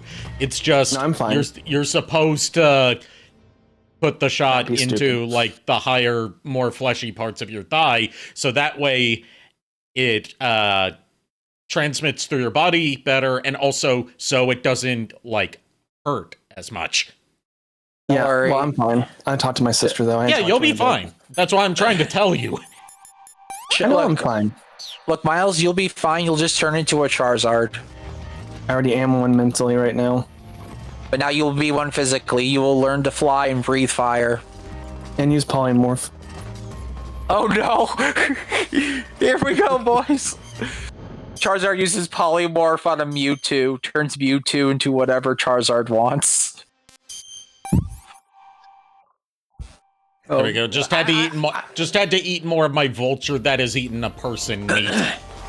I'm actually excited for Polymorph Charizard. I am actually excited for that one. Because Polymorph is so much fun. Because anything could fucking happen. Also, the fact that my name is Nokurai is a bit coincidental. I made my account like last year and named my YouTube account Nokurai, but the URL added D3N because that was around the time I first played Metal Gear Solid 2. I've decided to go with Nokurai. Oh, so it was happy coincidence that all lined up. That's awesome, dude. It was fate. Fate brought that name to you. It was either fate or it could have been the Lalilulelo. I don't think none of us here are a lot. I don't think none of us here are a Lalilulelo. Well, we know we know none of us here are Lalilulelo because we can't say the actual word of the Lalilulelo. What is that? The Patriots? There's a traitor amongst us. Since Team Fortress 2 came up in chat with comparisons between Pyro and the Fury, there's a spy here. Oh god. Oh no. Is there a snake in your boot? I can't do a Woody impression. I have to like drink some like dairy to do a Woody impression, because like to really get that Tom Hanks voice, you have to have like a bit of that like milk phlegm in your throat. Oh god. Or just be his brother Jim Hanks, who voices Woody in all the like non-main movie stuff. I was going to say, I'm actually excited for the Digimon campaign as well, eventually, when that... We all? Yeah, I need to sit down and talk with Red again. We have a Teemo in chat. Hello. Everyone's showing up today. It is a Timo. Heyo. Timo of the stream, what is your wisdom? And have you had your daily dose of herbal essence?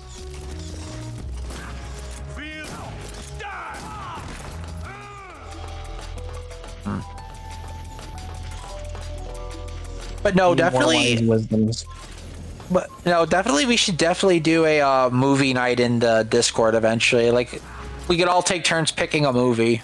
I already have a few movies that I've been wanting to do movie nights of, just because more people need to see these movies.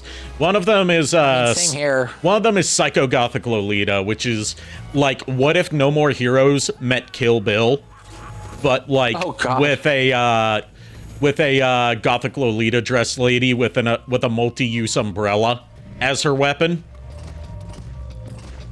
Yeah, there's a couple of movies I want to watch with the Discord as well. One of them being Bram Stoker's Dracula, because a lot of people I have met haven't even seen that movie. I haven't seen that movie. I haven't read the book or seen that movie. I've only seen the Bela Lugosi Dracula. Well, I have had Go ahead. I said I was gonna say I've had the pleasure of both. Actually, I've read the original novel. I've also seen Bram Stoker's Dracula movie, and I've also seen Bela Lugosi's Dracula movie. So all three, actually. Yep, Ari, we're gonna have to introduce you to Francis Ford Coppola's Bram Stoker. Yes. It is a very good movie. It's like the most, it's actually the most lore accurate Dracula No, the fuck it isn't!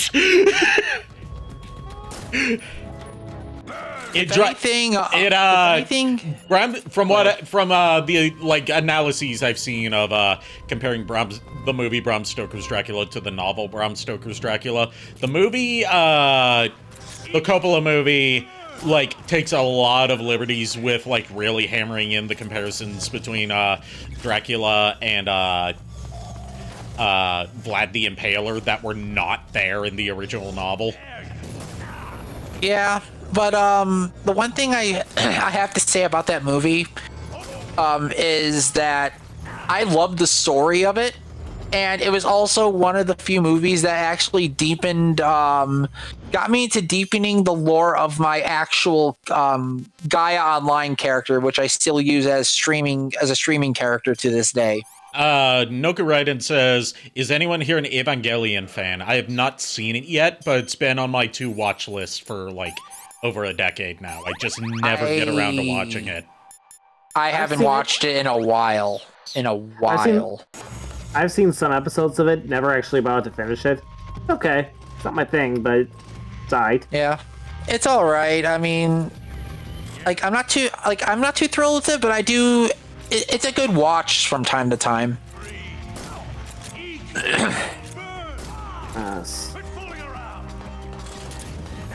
You first. You second. You third. Oh fuck.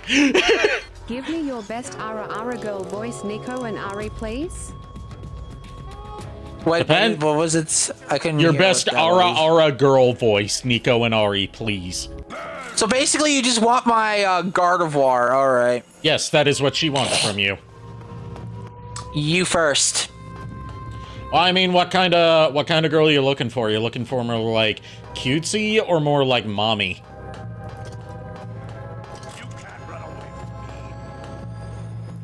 I had a feeling this was gonna come up.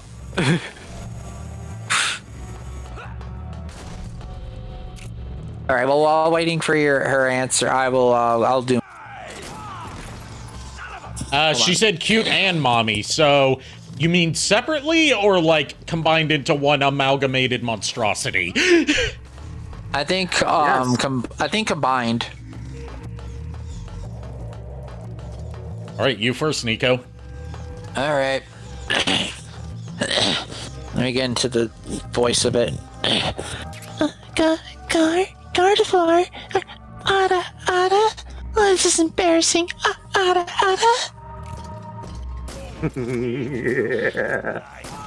All right, I will pause the game so I don't get my ass burned while attempting this. I hope you enjoyed that, Lulu. I hope it was loud enough for you. Let's see, going kind of cutesy, but also kind of mommy into it, so kind of like in this range. Ara, ara, ooh, woo. Oh, God. There, I threw in an ooh, woo for free. Look, I enjoy doing my Gardevoir voice regardless. It's like, that's the easiest voice I can do on my throat. Because if I did my Umbreon voice for Midnight, then God forbid. Oh yeah, the German. Not really. Yeah. Not really. That's not the one. Let me hold on. What the? Hold on, it'd just be like let me That see was if I just can do 35 bits with no message attached to it. Okay. Oops. Listen here, Mr. Eggman, sir. I'm gonna tell you this right now. Your max ain't shit. There was? No, there wasn't. Yeah, you hear them? They say it's sus. It's all sus. You're sus. Timo said, and my head just responded with yada yada. I need to watch more JoJo. I finished part 1. I need to get into part 2, and then obviously, obviously, you know, I need to get to part 3, which is the one that like is the big JoJo thing. Yeah, JoJo. Yeah, the funny thing is with JoJo, JoJo basically just follows the same story as Castlevania. Instead, it has a lot of like very muscular and hot men. That's literally what it is. The best way I've heard JoJo described to people that haven't seen JoJo before, and this came from an anime club that I went to one meeting of, where they were like doing preliminaries for what anime they were going to watch that season. One option was JoJo. The president's description of it was, it's about manly men being manly. Yeah, that too. God damn it. Switch just died on me. Oof. Well, why are you playing your Switch during stream? Yeah, you know, I walked into that one. I apologize. Yeah, you better. Yeah, you better apologize. Human. Human. Yes, that's what I said. Human. Who are mostly 16 to 19. Yes, they look like they're in their like fucking 30s, but they're all like 16 to 19 years old. Look, the moment you see these characters drink fucking iced tea in the middle of Egypt and look manly while doing it, then you will truly understand JoJo. And to the people who have seen JoJo and know that scene, kudos. But do they ever soup it up with Grace Cock soup? Yes.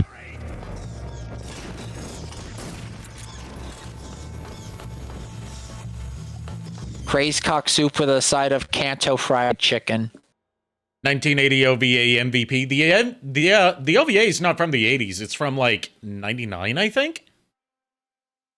I do not remember. Like, it came out in America a bit later, obviously, but the OVA is from the 90s. It's also no longer allowed to be legally distributed, so, We has a Lulu. Thank you guys for the RRs, and thank you to Iron. He clip. Yep. Well, you know what? God damn it. Now I've damaged I have to get a drink of water for that. Go ahead, welcome, dear. hydrate yourself before you get too thirsty in Lulu's presence.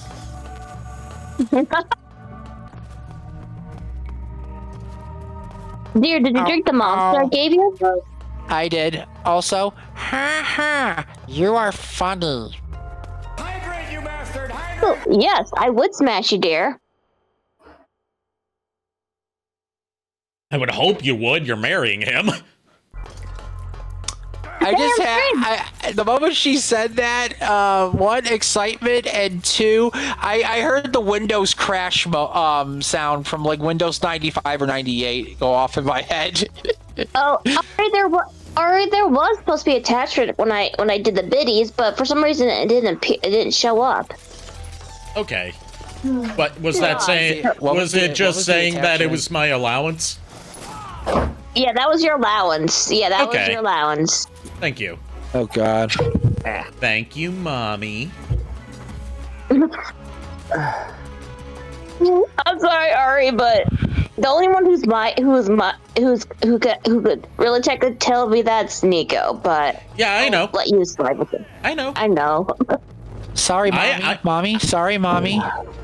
I ain't trying to intrude on claimed territory. Look, to be fair, I'm the one who's in the middle of this thruffle, so this unofficial thruffle. Officially unofficial thruple. Clowns to the left of me. Clowns to the left of me. Jokers to my right. Here I am stuck in the middle with you. That sounds like a you problem. If y'all didn't know, me and Niko and Ari have this inside joke that we're unofficial, like a thruffle, just like how like in the Castlevania Netflix with Sypha, Alucard, and Trevor Belmont. Yeah, all based off that meme from like when season 2 was airing of Castlevania, where it's like Sypha saying, "Dad, this is my boyfriend Trevor, and this is Trevor's boyfriend Alucard." This is my husband Trevor, and this is Trevor's husband Alucard. Oh no. And Iron wants to know when you guys are getting married. The plan with that is we're trying to make sure we find a good time to do it, because like a lot of things have been happening right now. Like we're basically husband and wife, but just not under the official sense, because we want to make how would you word it, honey? Well, like we do want to get married. However, it's just not in our cards right now because the economy sucks, and pays a fortune to live and everything, with the wedding and everything. Yeah. And all that stuff. But But I say our plan is if we ever do, when we do first find our own house, our own space, me and Niko would probably go to a courthouse, get married, and then have our own wedding reception with friends and family. Probably like a medieval costume reception. Stuff like that if we can. But like I said, it's just not in the cards right now. Courthouse weddings are courthouse weddings, having been to one recently when my mom got married. Like obviously, you have to reserve an appointment and file paperwork and get a marriage license. But like the actual ceremony only lasts a couple minutes. Yeah, it's just a matter of a lot of stuff like needing to get figured out. But yeah, like outside of like the whole like marriage certificate and like legal thing, we are technically married in a sense. Yeah, it's just a matter of a piece of paper. Yeah, Timo's asking like, are you married by common law? And I'm like, that brings up we would have to see, like, common law marriages are not a thing in all states and all jurisdictions. Yeah. I don't know if where they live has common law marriages as a thing. If I have to say, like, this year would mark me and Lulu being together for 20 years. In August. Yeah, so at this point, like, even her mother said we're practically married at this point, practically by the 10-year mark. Like if you don't know what a common law marriage is, it's where like you've been engaged and living together for so long that the law recognizes you as being married, even if you haven't had a ceremony yet. Illinois does not have a common law thing about that, but that's the way me and Lulu view it. So it's like. So it's an unofficial common law marriage. Yeah, basically, if you want to call it that, yeah. Because, like, I say unofficial because, like you said, Illinois doesn't have common law marriages. But as far as I know, no, it does not. All right, boys and girls, you guys have a good time and everything. Sorry, I didn't mean to cut you off, Ari. All right, you guys have a good time. You too. You. And thanks again for the bits. But no, like I definitely do want to like get it like officially done, so that way we can actually hold like the main thing like we want to do is like a costumes reception where it's like medieval, so like we could all dress up like knights or like mages or whatever. I would probably just bring my Alucard cosplay. Probably, like I would probably use my Leon Belmont cosplay as a like a knight outfit, because all I would really need is a cloak and a sword. But no, like definitely one of these days I definitely want to invite you, JKR, Miles, basically the group to it, definitely. Woo. Miles has to dress up as the Charizard wizard. I'm joking. Oh you don't have That'd be hard to do. Just dressed up with Charizard wings. The Zard priest is here. I will marry you under the Church of Zard. Yes, the Church of Zard. Yes. Oh, god damn it. I think I'm going to actually hop off just because I am a bit tired and, rather get the rest I need because I got Yes, please do. Make sure you get some tea in your system before you go to sleep. No promises. Anyway, later, guys. Later.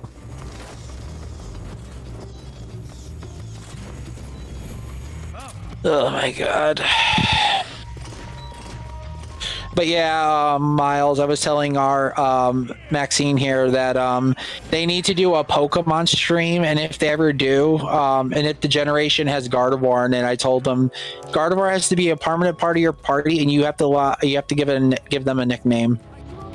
Timo says, does this mean I have to make a Richter Belmont to match Ari? You know what? I'll let you borrow my Richter Belmont. Okay, so let's see here. I can either do Leon or Trevor then. I mean, you two are working on Trevor and Sypha cosplays. Yeah, that's true. I got my Trevor Belmont cosplay already. We're waiting on Lulu's, but I also have a Leon Belmont, and she has the Sarah dress from Layman of Innocence. Oh, so you could do either or.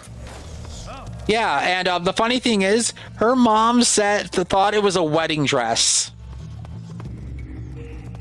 Timo says, and then there were 3 unless I want to be the doppelganger.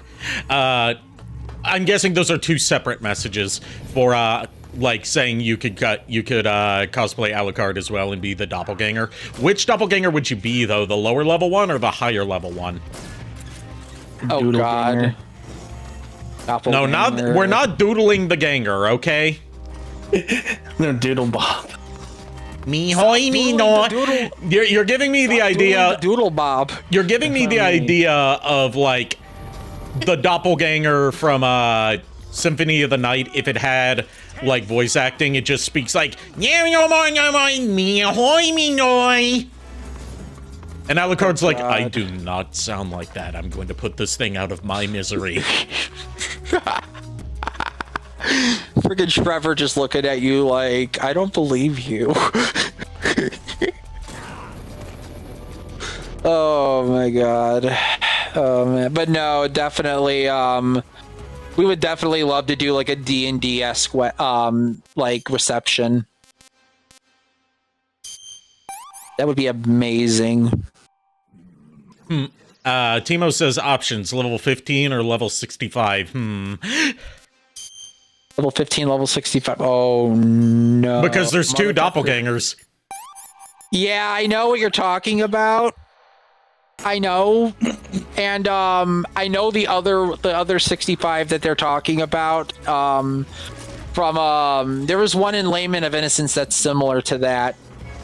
Where you have a Leon Belmont that only uses the whip, and then the other one that uses sub-weapon crashes. I think Timo's more talking about Symphony of the Night, because that's the one that's the one Symphony that has she's the level most system. familiar with. Yeah, probably the level 65 one. Give Ari a challenge.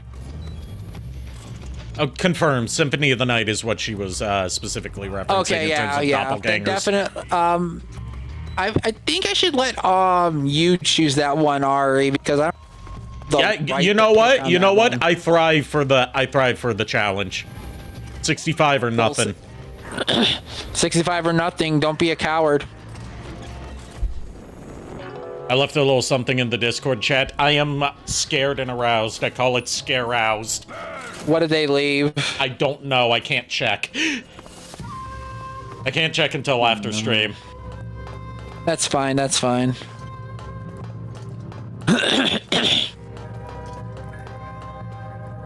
But no, actually a funny thing about all that, me and Lulu, our friends from high school, we would usually like either in my backyard or like somewhere in a field, we would have like prop weapons or whatever, like LARP weapons, and we would actually like mimic like Fire Emblem-esque like RP battles or some shit like that. It was actually pretty fun. Oh, I would do that kind of stuff as a kid too. Or like even in high school. We did that stuff, and like it was a lot of fun. Like we like I really like, if I had my vision, I would love to do a little more like LARP RP. Live action roleplay. I mean, yeah, I mean medieval battle. No, I was pointing out how you said. Stop! I realized what I said. It's like ATM machine.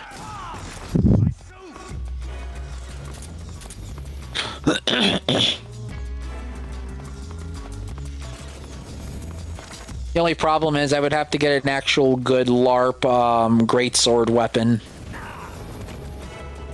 I've only got I have one foam sword that's currently been remolded with very shitty materials into a specific sword, but I have another foam sword that I would be able to use for that. Well, I've also got like, you know, some prop cutlasses and katanas and stuff. I've got a wooden sword.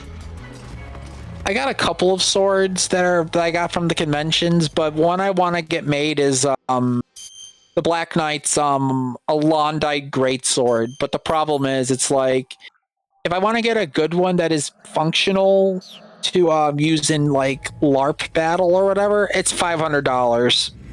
Mine are like more so just props, not like I haven't used them for LARP. Yeah, I mean, mine are prop too. Like, I only got one or two things that are like LARP usable.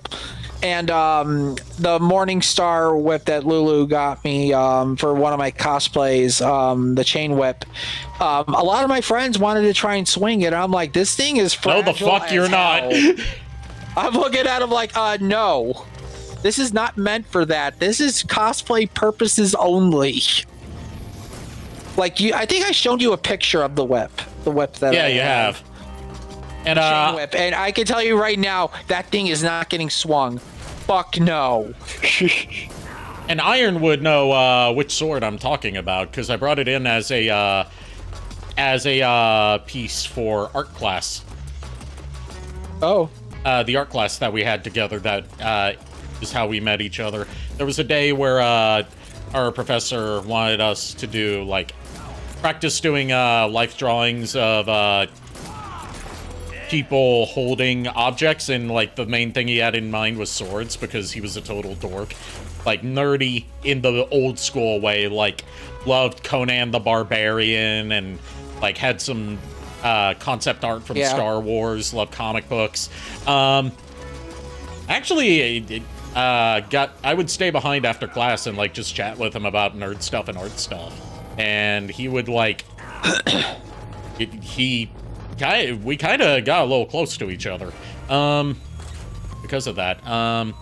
But yeah, Iron knows, if I remember correct, I brought in one of my lightsabers. Yes, you did, Iron. You brought in one of your lightsabers, and I brought in my foam sword. It was a foam Excalibur, if I remember correctly. Foam Excalibur. Ooh, nice. That's one of my favorite swords, honestly.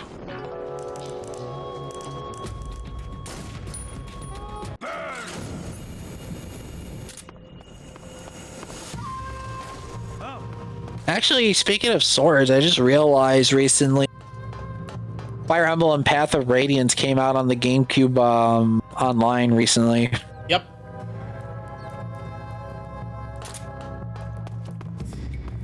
I really want to play that game again too. That game was fun. I've never played a Fire Emblem game. Path of Radiance. I know a lot of hard. I know a lot of people nowadays. A lot of people nowadays recommend you start with Awakening. Yeah, because Awakening is a little easier. Plus the fact that Fire Emblem's characters can perma-die, so it's like you fuck up, it's on you.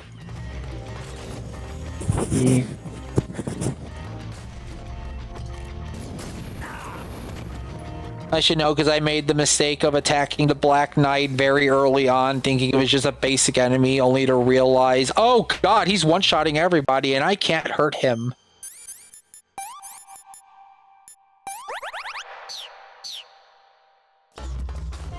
Shadow Dragon, have a good night.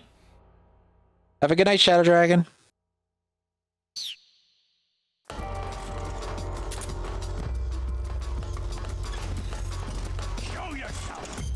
Make me. Don't make me. You're just going to burn everything down. I'ma burn things down. Are you though? I cannot burn things down. I don't have fire magic. I'm more of a holy magic user. I'm not pyromancy, cryomancy.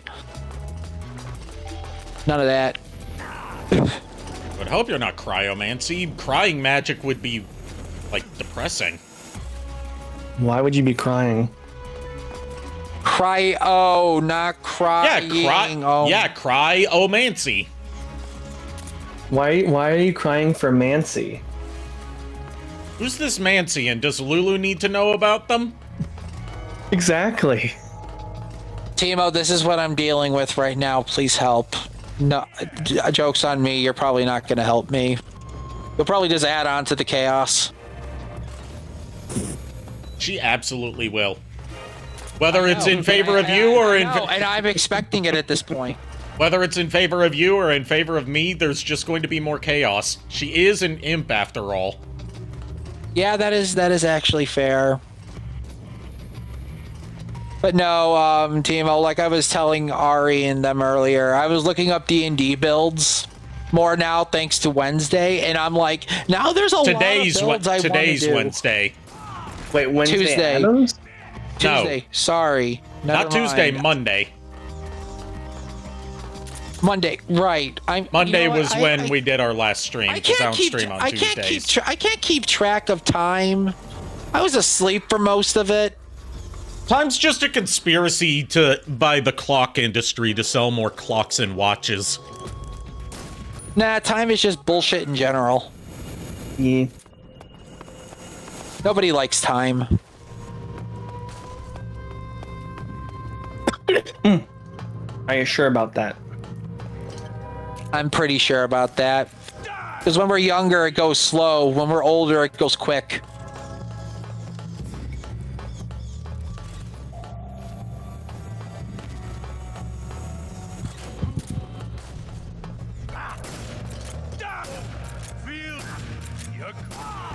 Nah, you're bang. Who bang? You're bang. Feel bang.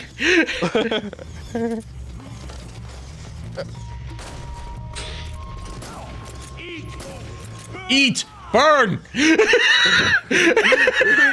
Burn. Stop shooting me. Bam. God damn it. Let me get my lines out. Stop shooting me. Blam.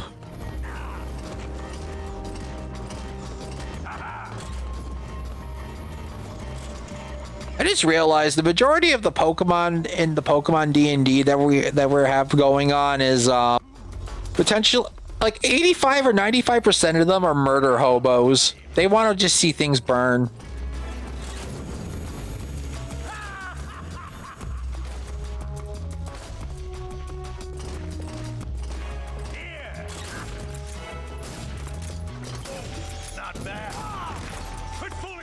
not bad. Ah! Quit fooling around.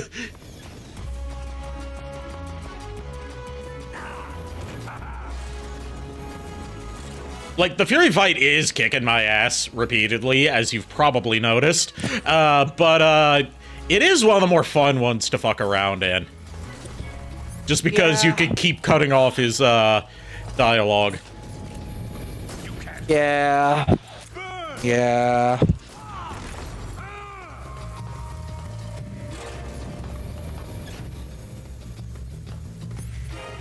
Also, this whole time I've been forgetting the mechanic of, like, there's water pipes above each of the tunnels that we're in, and you can use those to put out the fire. I keep forgetting about that, because I almost never do that in my runs of this fight, even though I absolutely should. Probably. I mean, if they're giving you water to use.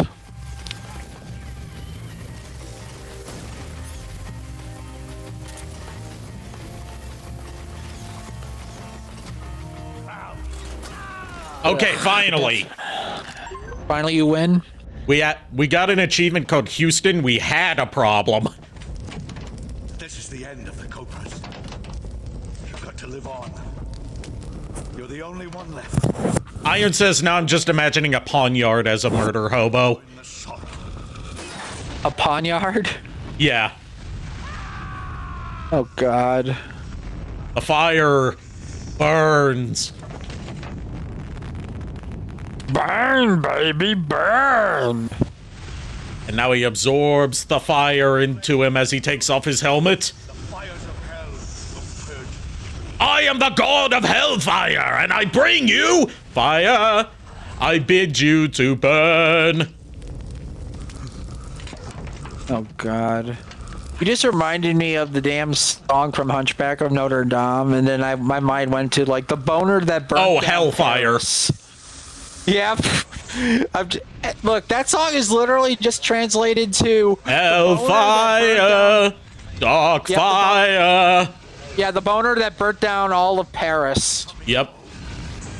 He's going home, okay? He's gonna shoot all the way up into the ceiling, crash into it. Crash through it, I mean.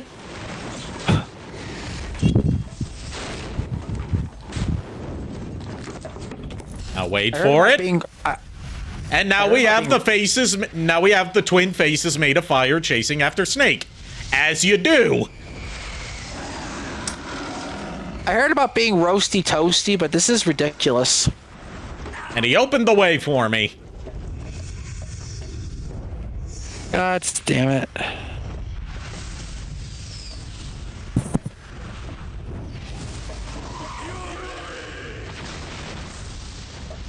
You know, the twin screaming faces made of rocket fuel fire that come chasing after you kill a pyromaniac cosmonaut using rocket fuel for a jetpack and flamethrower combo, as you do.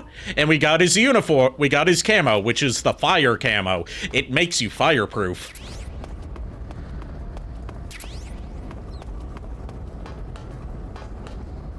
So when you say fireproof, does it make you immune to all fire damage? It prevents you, like, you still take, you know, chip damage from being on fire, but you don't sustain major burns that could hamper your life bar by cutting off a section of it. So it doesn't make you completely fireproof. Yeah, it just prevents burn injuries, but you still take damage. Injuries and damage are two different things in Metal Gear Solid 3. Okay. Injuries are things that you have to manually treat. Damage is just like, you know, losing health. If an injury's not treated, it blocks off a section of your health bar so it can't fully recover. Okay, I'm just, sorry if I'm asking dumb questions. I'm just making sure, like, what is considered fireproof. That's a thing that I wanted to clarify for you so you didn't get your hopes too high. We're not going to be able to just, like, light ourselves on fire and then light other people on fire by touching them. Honestly, you know those hot coals that, like, people walk across or whatever? I'm just imagining Snake with the fire immunity suit and just laying in it like, yes, toasty. Toasty. Oh, God.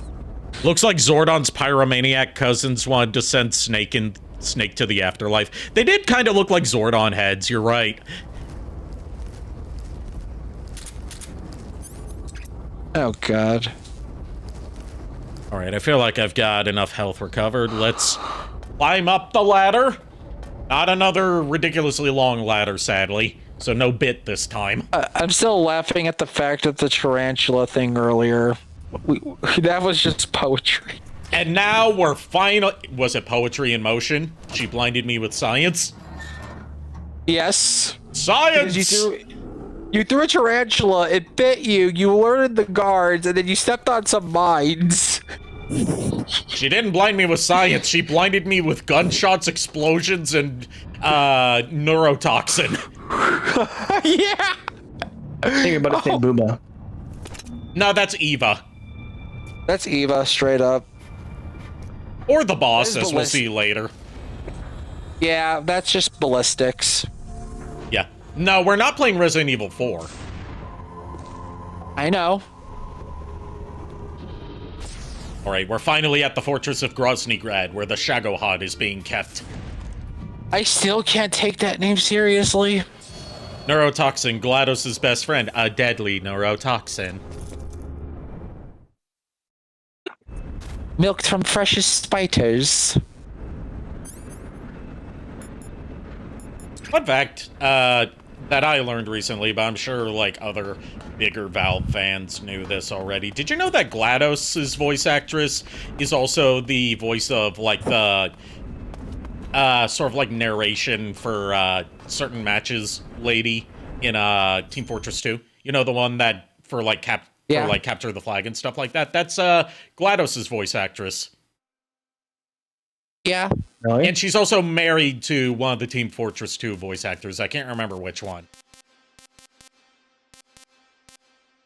Nice. I'm sure someone will tell me in chat. Probably. Success. Chat's Robots usually in Disguise has been completely downloaded. Excellent.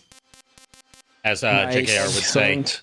I'm not going to put on the blackface paint because we don't need Snake in blackface. So instead I'm going to go with either Splitter or Zombie. You know what, Zombie?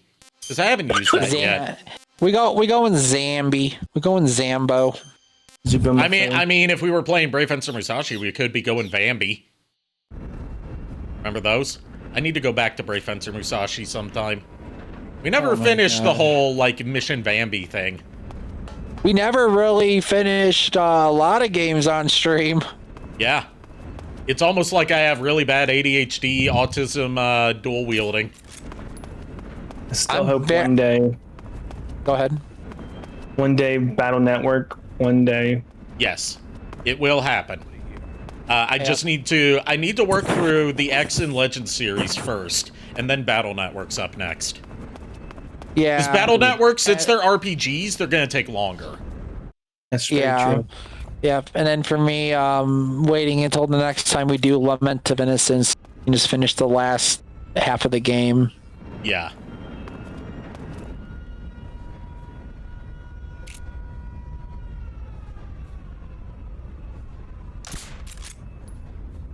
Also, I hear a Lulu next door.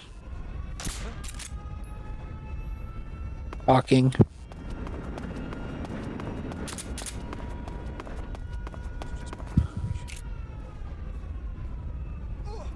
Oh, man. Alright, just gotta knock out some guards. This is one of the few areas where the cardboard box would come in handy, but I almost never use it here. Oh, God. And we can sneak into the building here. This is one of a few ways we can approach this. No, we can't. I need, I can't sneak into this building. It's a different building that I sneak into. I was wrong. Sneaky. I mean, you're the one with the Mori Calliope with you. Yep. That's very true. Yep, that is true. And now Furt's probably going to come after you to get that Mori Calliope.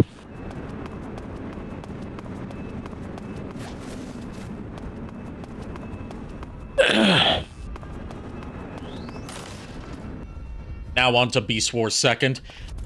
Is Beast Wars 2nd subtitled? In which case, well, send me a link to where you downloaded the RAD 2001 from, as well as Beast Wars 2nd, so I can get those downloaded myself.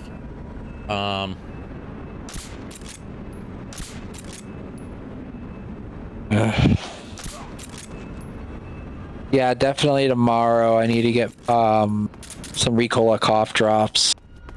Ricola! Oh, god damn it! God damn it! But no, I'm definitely gonna get some for it because Friday I know for a fact the next part of the session coming up, I'm gonna murder my throat.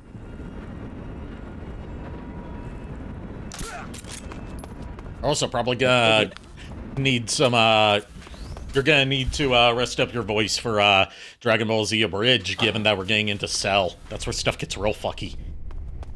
Oh god, yeah, no, yeah, that's going to murder me too. Immediately got detected. Okay, this actually works in my favor. Because when the alarm is going on, our target runs into a specific area to hide. So I can just corner him.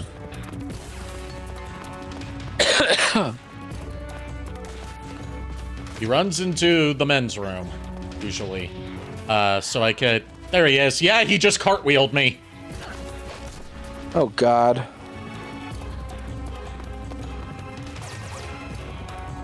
I'll just, he's knocked out from CQC, but, you know, I'll trank him anyways. I'm going to non-lethally take out, Rykov. Because, you know, he's too pretty to die.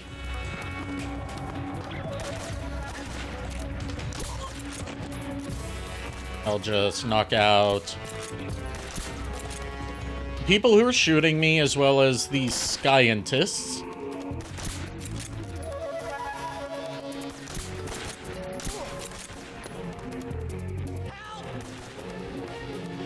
You want to know the funny thing? They have those, like, things that they could fly on or whatever that you were talking about. And, I don't even think we have those in real life. They were prototyped, but never made it to mass production because they are woefully, impractical. Did they actually work, though? They kind of worked. The problem is, they require a lot of fuel, and, obviously, something like that's not going to be very good for sneaking up on, unsuspecting targets. Yeah. And since the driver is not enclosed inside a cockpit, you can just, you know, shoot the pilot. Time to play Duck Hunt.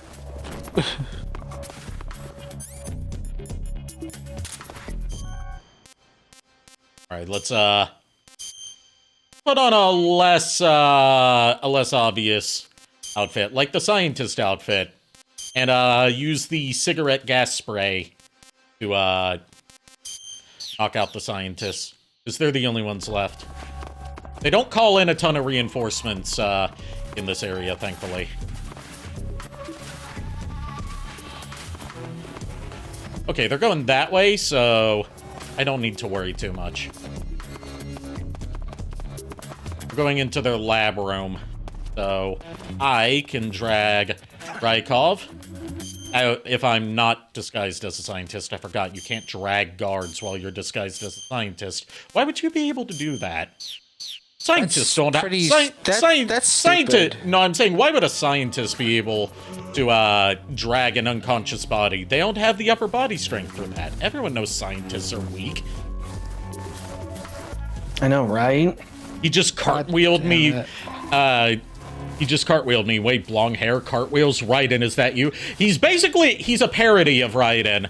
Like, it's a response to all the people that were, like, you know, throwing homophobic, misogynist insults towards Raiden's design in Metal Gear Solid 2, from the fanboy's perspective. So Kojima was like, okay, I'll give you a guy who looks like Raiden and is, like, actually gay and super effeminate and all that stuff for you to, abuse to your heart's content.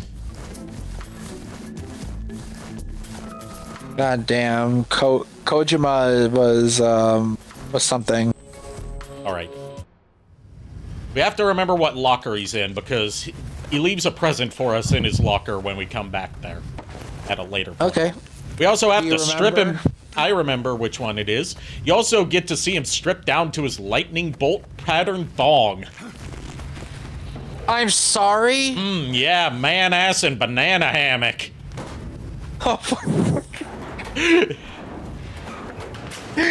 Oh no. Oh my god. And now we have his uniform. But, we still don't look like him. Because, obviously still Snake's face. Yeah. We've had this Raiden mask since the Virtuous mission. The tutorial for the game. Yeah. This is where it finally comes in handy.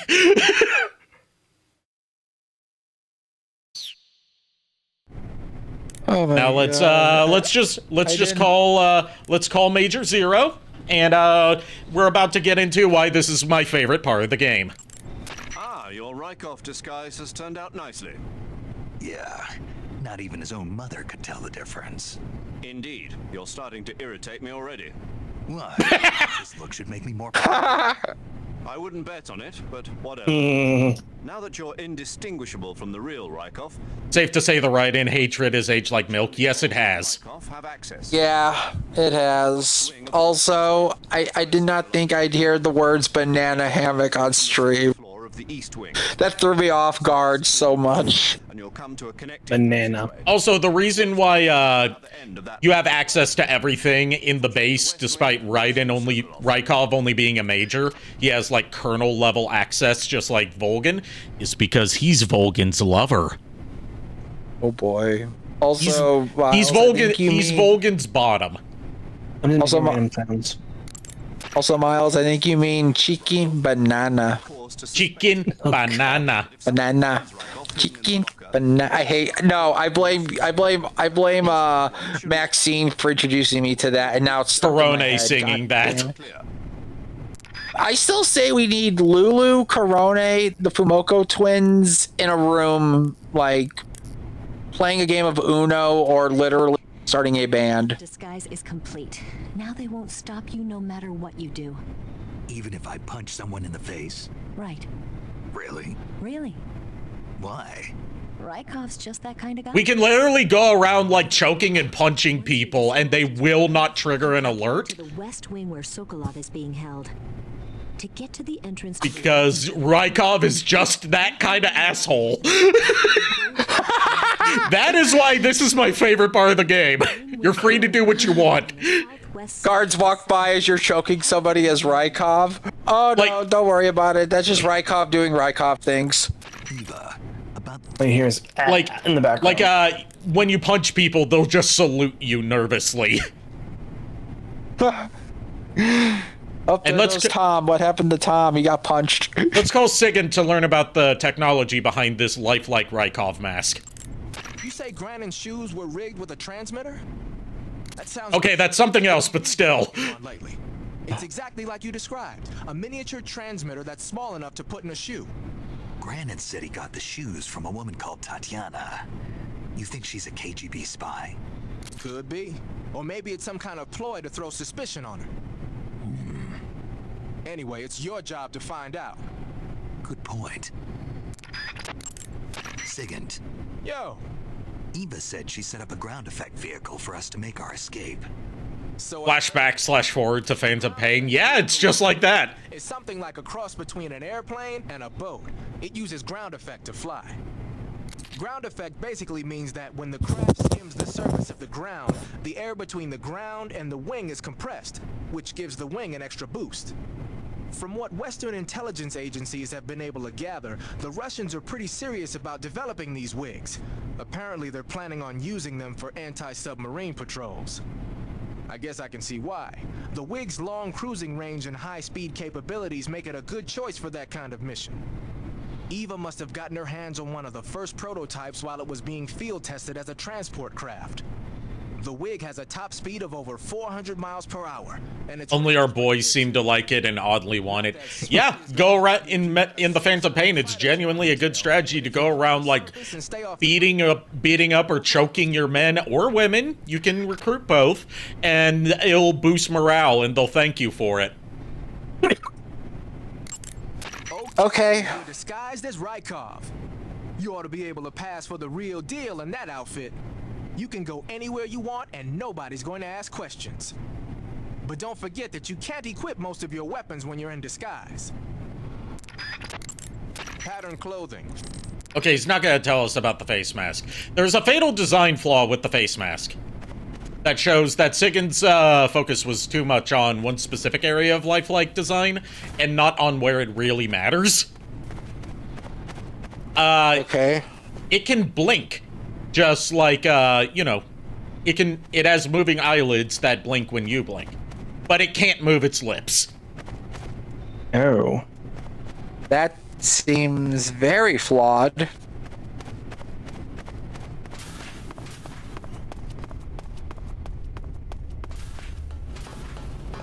Let's go around punching some scientists. Also, my headset is working still, right? Yes. Just making sure, because Xbox is stupid. Now the scientists won't trigger an alert because they think I'm Rykov. So I can just go around punching them. Oh my god.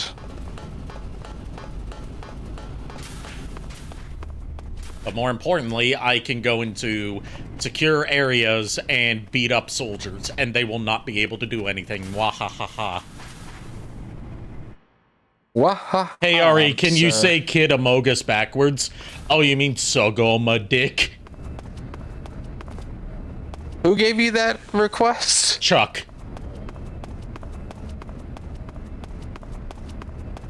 Oh my god. Chaotic energy has already started. It has started and it's not even Friday. We're not gonna waste too much time going around beating people up because, we spent so much time on the Fury fight that I don't want to, like, drag things out too much. I am actually one thing that ruined this for me. You know how we said you can't equip weapons? Yeah, you can't shoot people and get away with it. So does that mean you can't throw a spider on them? Let me check. Is that an option? Let me check. Science time. Let's see. No, because I already ate the spider. Damn. I do have a live coral snake, though.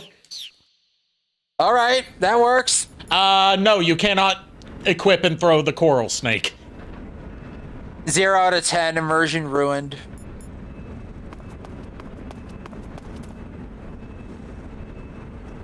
Also, sorry if I kept bringing it up, Miles. You okay? It set off my gag reflex a little bit. I am sorry. I will stop.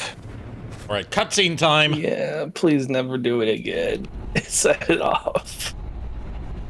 I was just curious if you could actually throw it in that disguise. That was my only. I had never tried equipping and throwing live animals in disguise before, but no, you cannot.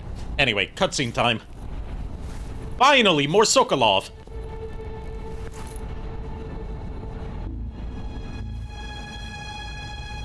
Ooh, handing over a microfilm.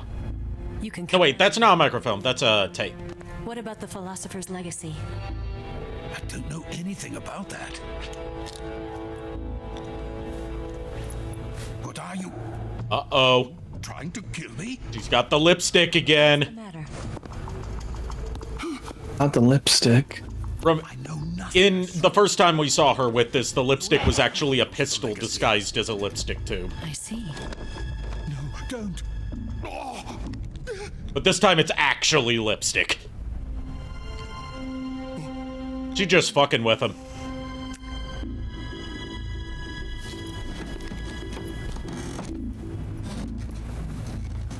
Where's JKR? He left because he was tired and feeling under the weather.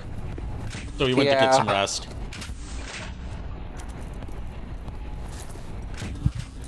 So yeah, that was Eva, you know, getting some stuff from Sokolov. Given that she's supposed to be Who's there?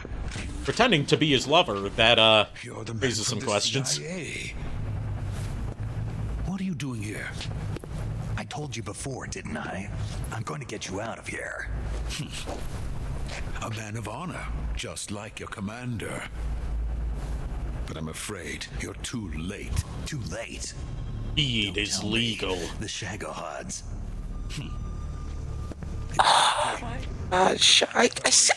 Phase 2. Shagohod, no, I'm done. Sokolov, what exactly is Phase 2? To put it in technical terms, it's a composite range extension system for medium-range ballistic missiles. Can you tell me that in English? The Shagohod was originally designed as a tank that could launch nuclear missiles from any type of... Hi, Kitty. Hi, Kitty. There was just one... Hi, Kitty. ...figure out how to solve. The ICBMs we have... We have the kitty. Yes, we have the kitty. Now Miles can actually cheer up. But the military... Well, I mean, he hasn't been down to be this stream to begin with, just so Kitty doesn't worry too much. I was joking around. But thanks for the head pats.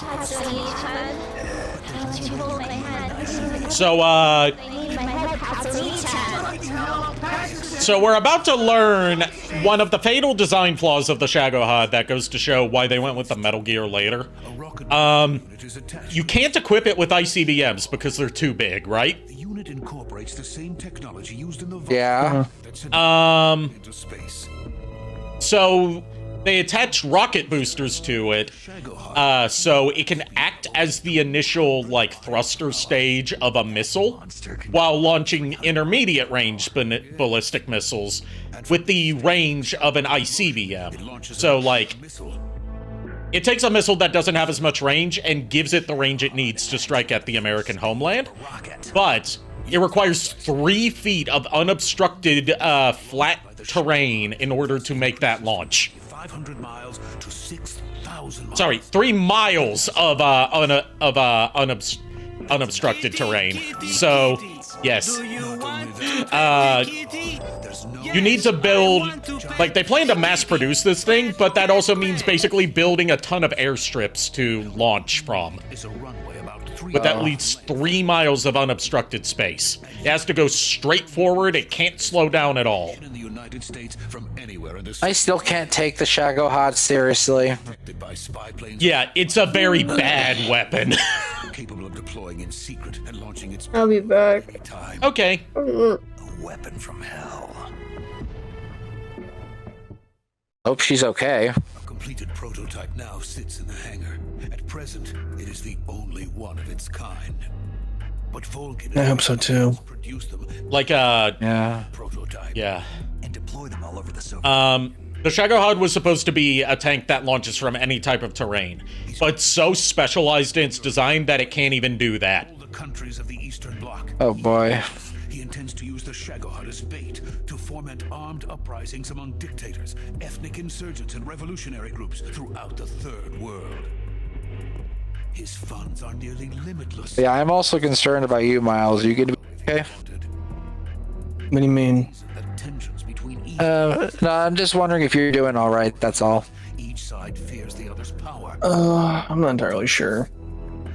I'm as good as I can be for right now, I guess. If you need to hop off at any point, you know, there's no harm done. But the Shagohod goes far beyond. Yeah, I'm heavily considering just getting Alpha in a minute.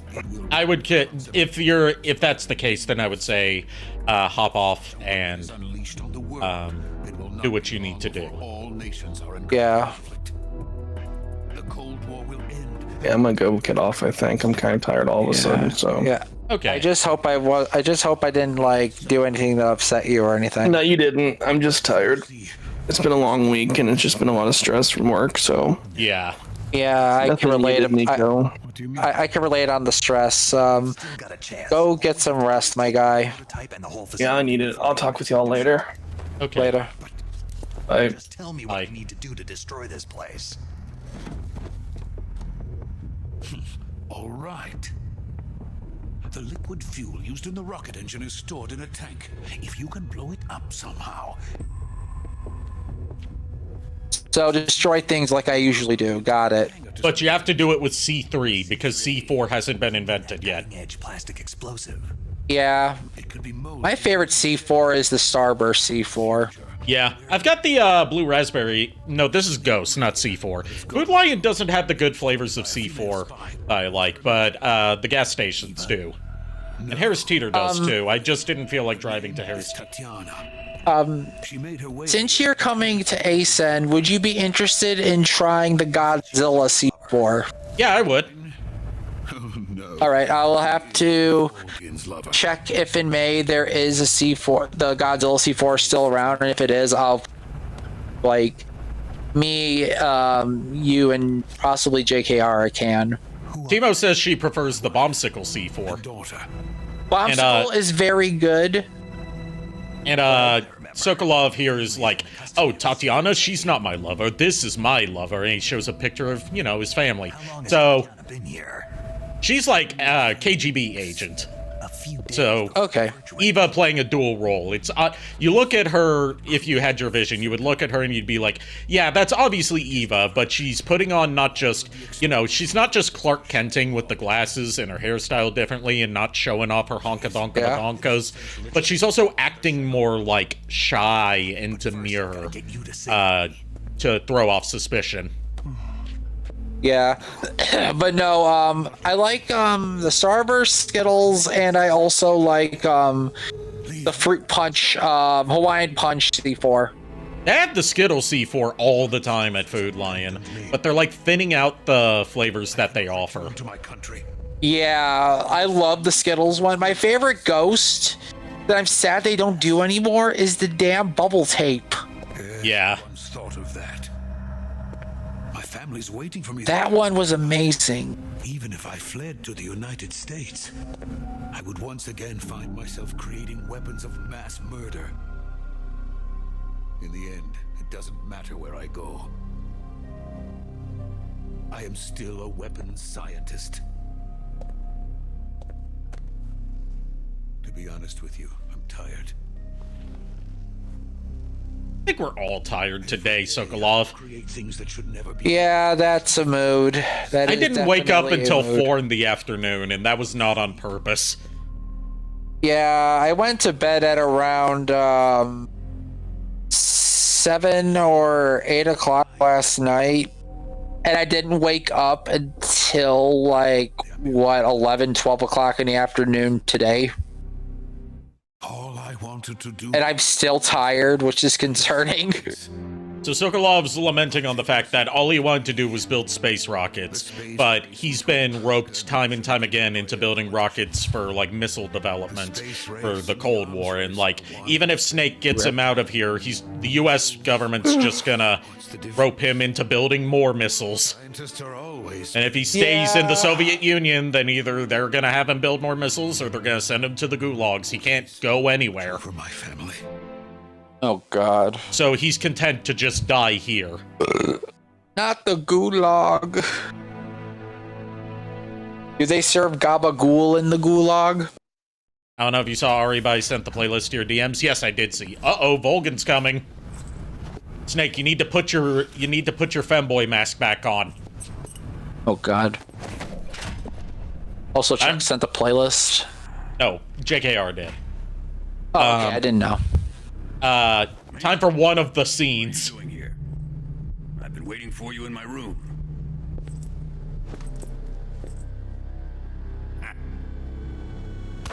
Grabbing his hog. Grabbing it again. Volgan's like, wait a minute. Your hog doesn't feel right. You're not my femboy. Don't play dumb with me. If you think you can fool. That's genuinely what it is. He could tell that was an imposter based on how his junk felt. Basically, he knows the schlong size. Oh, God. Yes, and according to official documentation, the difference is Big Boss is smaller. Yeah.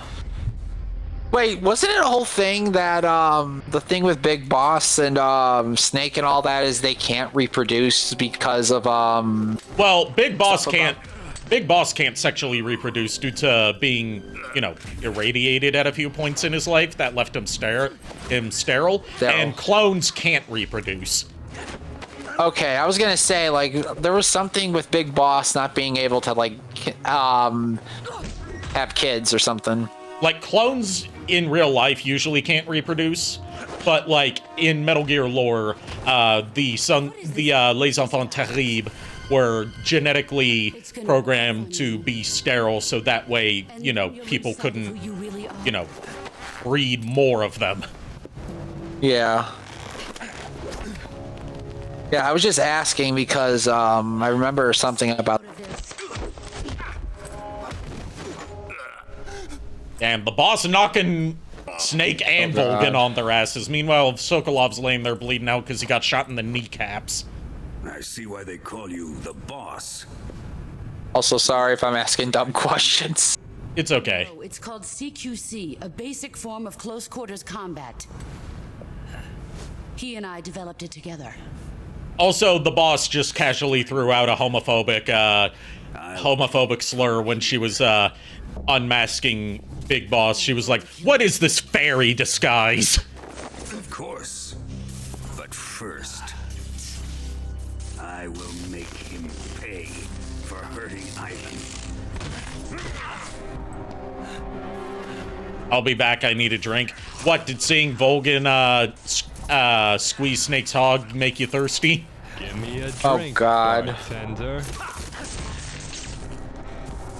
I just realized I never went to go get my water after earlier. And Ocelot's just standing here. Is he gonna be juggling revolvers? Not yet. But he is twirling one revolver. The whole revolver Oshawa, I mean, I just want to see a little like a bunch of cold action armies. And we're about to get into the requisite torture scene. Okay.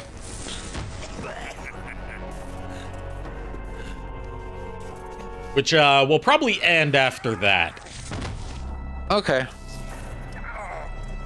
We won't be able to do the vampire slaying minigame because that's not in the PC version. It's only in the original PS2 releases. Which, by the way, I still say it's a missed opportunity to use like Dance of Illusions or whatever as a reference because Konami game and Konami game. Yeah.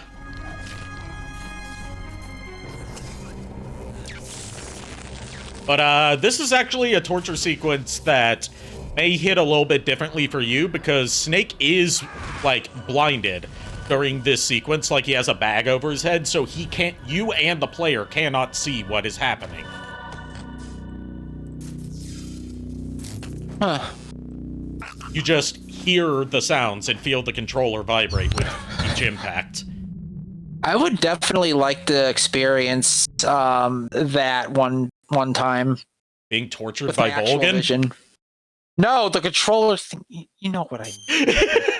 I was like, I knew you were a bottom, but I didn't think you were that. I may be a bottom, but I can also be a switch if need be, buddy boy. Yeah. I'm not that much of a basic bitch. Don't give me that credit. Yeah, you're not Shoto. No, I'm not.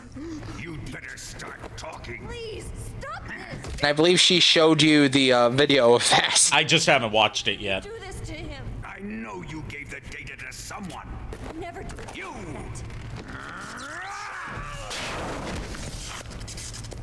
You monster.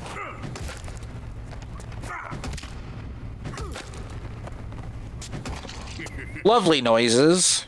Yeah. Great sound design. As usual for a Metal Gear game. Yeah. So Sokolov's dead now.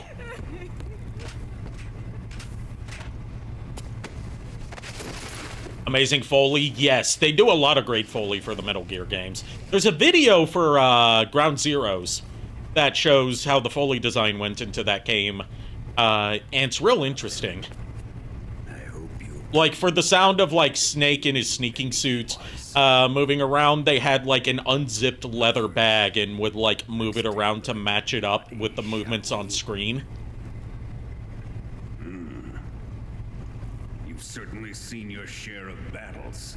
This line changes depending on how many injuries you've sustained throughout the game. If you haven't experienced a lot, he'll say, like, you're fresh as a newborn baby, but I'm about to really break you in. This time, he was like, you've certainly seen your share of battles, but I'm about to show you what true hell is like. Is it Shagohod? Or Sokolov? Or maybe it's the Legacy? Answer me. Who is helping you? I only know one of those things. The other two things just sound pretty stupid. This is also a torture sequence where you don't interact with it, and there's nothing you can do to fail it. Oizy, hello! I haven't seen you in a bit. How you doing? Hi, Oizy. Alright, cutscene time. Throwing some water on him to charge up the electricity. Oh boy. Giving him the toaster in the bathtub treatment. Yes, and also remember, Ocelot's here to watch this, and what's his preferred form of torture in Metal Gear Solid 1? Electric shock torture. Yeah, I chalk it up to him having a kink with this thing. Yes, it very much is. He's watching this and he's realizing I was joking, but he's okay. watching this right now and like he's got this look of both disgust and intrigue on his face.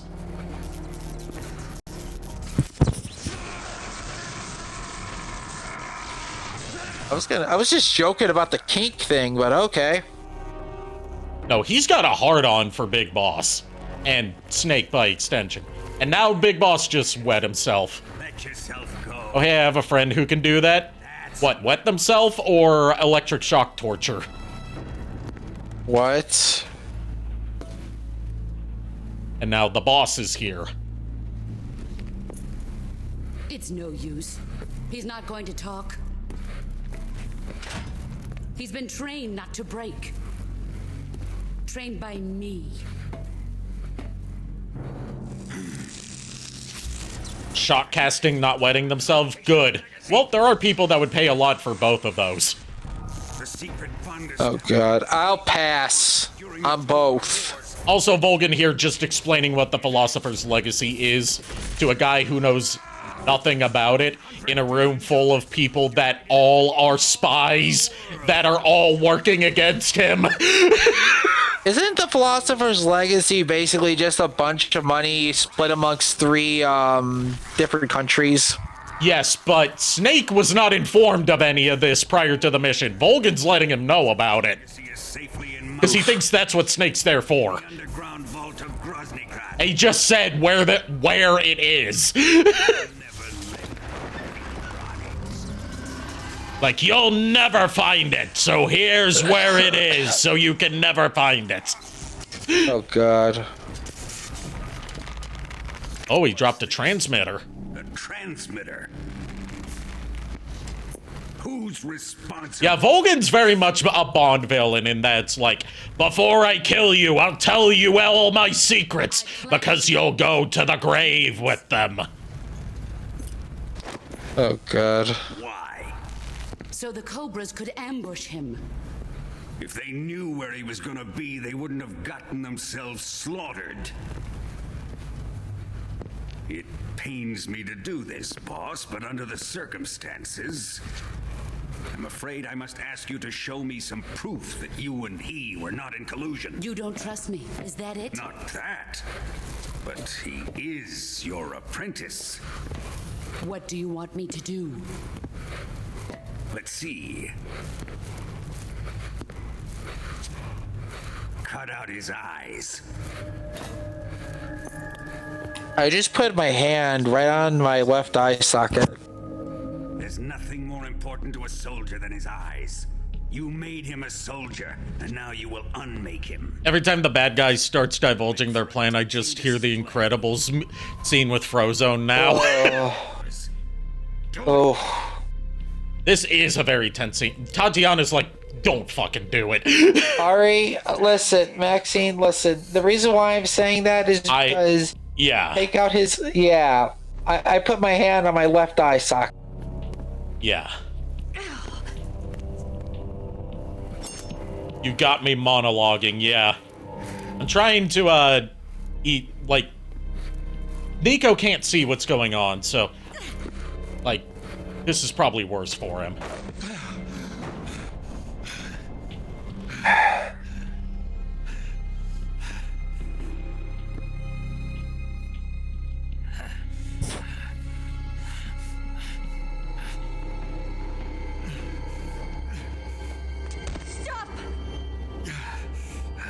What is it, Tanya? He's suffered enough. Well, well. Why are you protecting him? Ocelot, you gotta stop sniffing women. That smell. Tatiana, you're the spy. What are you talking about?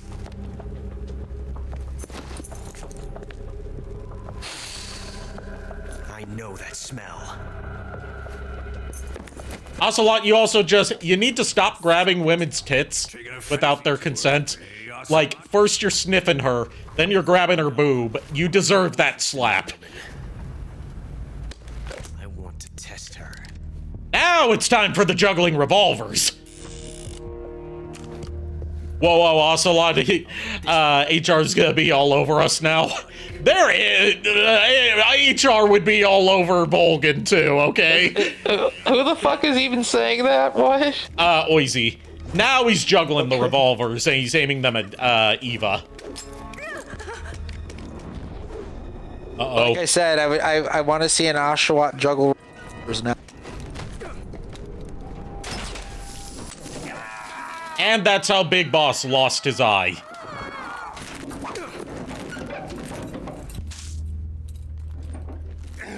It was a, Satisfied now? the bullet missed, but the muzzle flash got him.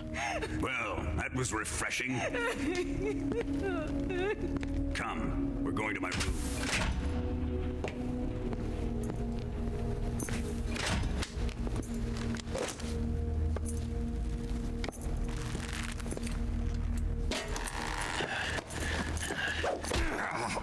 And Ocelot just gave him a back shot for good measure.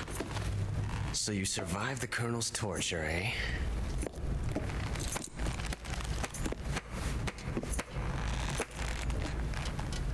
Watching this has made me realize something. It's really not that bad. It's the ultimate form of expression. Yeah, this is just awakened a kink in Ocelot. Oh god. I love the irony of him getting slapped and getting pissed off doing that whole thing, and then he gets slapped again, like, now what did we learn? Yeah! Yeah, that whole scene just triggered some phantom pain in my left eye. I'm so sorry.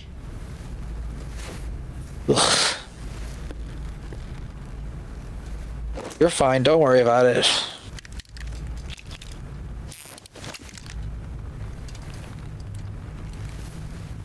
Now the boss shoots him in the thigh, because why not? Dare I say, why not? And leaves a revolver for him. And if we go in first person, there's the Sorrow giving us a codec number to call.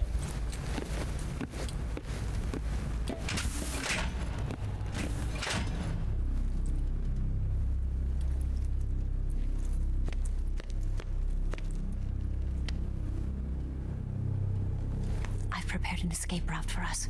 Go out and head west. Pass underneath the connecting passageway and go north. You'll find an open manhole there.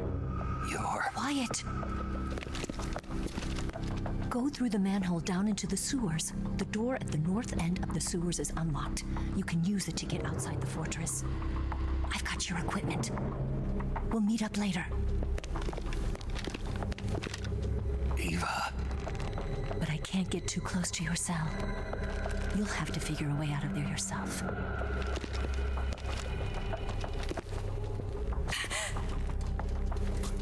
I'll be in touch.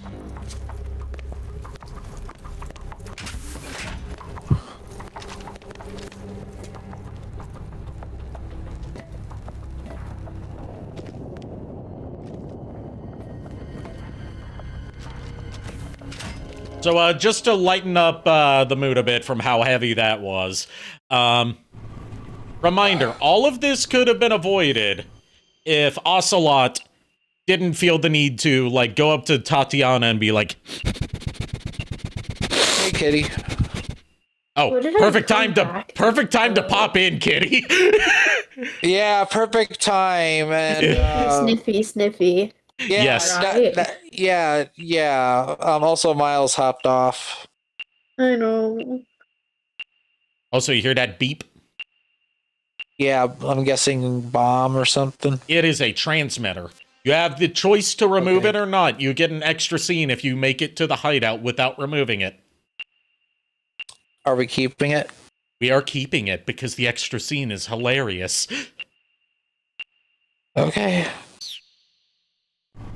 Yeah, hope you're doing all right, kitty. Who? Me? Yes, yeah, I'm hoping. Yeah, I hope you're doing all right. No. I'm so sorry. But it's okay. Oof. Okay. Oh, I'm sorry. So let's save, and then we were going to get off for the night, because everyone has been pretty tired tonight, and we've been going for just under 3 hours. We've made a lot of good progress, even though... Plus, I kind of need to recover from what was just witnessed. And at the very... massive phantom pain right now. At the very least, JKR in chat says we're rooting for you, kitty. Everyone in chat seems to be, everyone in chat seems to be happy that kitty is here. As am I. I am as well. Yeah, we're gonna save, and we're gonna hear another movie recommendation from Paramedic. Oh God, okay. Snake? Snake? My mouth hurts Snake. when I talk. Did you get cut up? It feels like someone shoved me under a lawnmower. Do me a favor.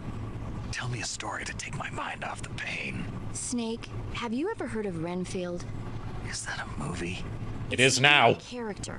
He's locked up in a cell waiting for the master to return, eating the spiders that crawl along the walls. Change the channel. He waits and waits for ages. Finally, just as he's beginning to forget whether he's human or not, the master comes for him, saying the time has come. Renfield is overjoyed. Wait, isn't this? The master spreads his huge wings and For context, Snake is deathly afraid of Dracula's. Yeah. I see. If you ask me, Draculas are not that scary, but I feel for him. Your old buddy Dracula's going to come in, so you better start thinking. Dracula's not that scary. Depends on the Dracula. Someone to talk to. Please, Snake, think. The one, There's got to be a way out of there.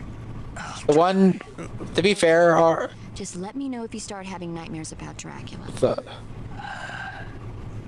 okay. Xbox, thank you for letting me know about Sonic Origins on the wish list thing. I thank you. But no, I was gonna say the Dracula that we usually deal with, that Maxine is the scarier one, for obvious reasons. So that is gonna do it for tonight. Let's see who we're gonna raid tonight. If there's not a particular person from my follow list that I feel up to raiding, then we'll check out the Eldenwood team list. I still say the chaos that happened at the beginning of the game, this stream was the highlight of the night. Oh, we have to raid, because Timo's here, we have to raid, Lawler, because he's playing Wanted Dead. You know, our favorite ramen and Fountain Dew game. Oh God. Oh, it is a memetically bad game that I streamed with Timo present for co-commentary a while ago from, like, a team that previously worked on the Ninja Gaiden and Dead or Alive series. It is just incomprehensible in terms of both story and gameplay. It is a mess, but it's a lovable mess. It took me like a whole stream just to get through the first level. Lovely. Thank you, everyone, for tuning in. Thank you to everyone who co-hosted tonight, no matter how long, for co-hosting with me. Timo's crashing out right now about the ramen eating rhythm mini game. Oh Fair God! enough, man. Oh God! That's the game that you were telling me and Lulu about that got you like, oh God. Yes, I was stuck on the ramen minigame for a long time because I thought it was mandatory, but you could just quit. Look, here's the thing. At least you had 3 hours of ramen. I'll see you guys Friday night with Castlevania D&D. Give Lawler my warmest welcomes, and until then, unpleasant dreams. We got 4 seconds.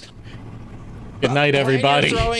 Plan throwing a tarantula at somebody before it bites you.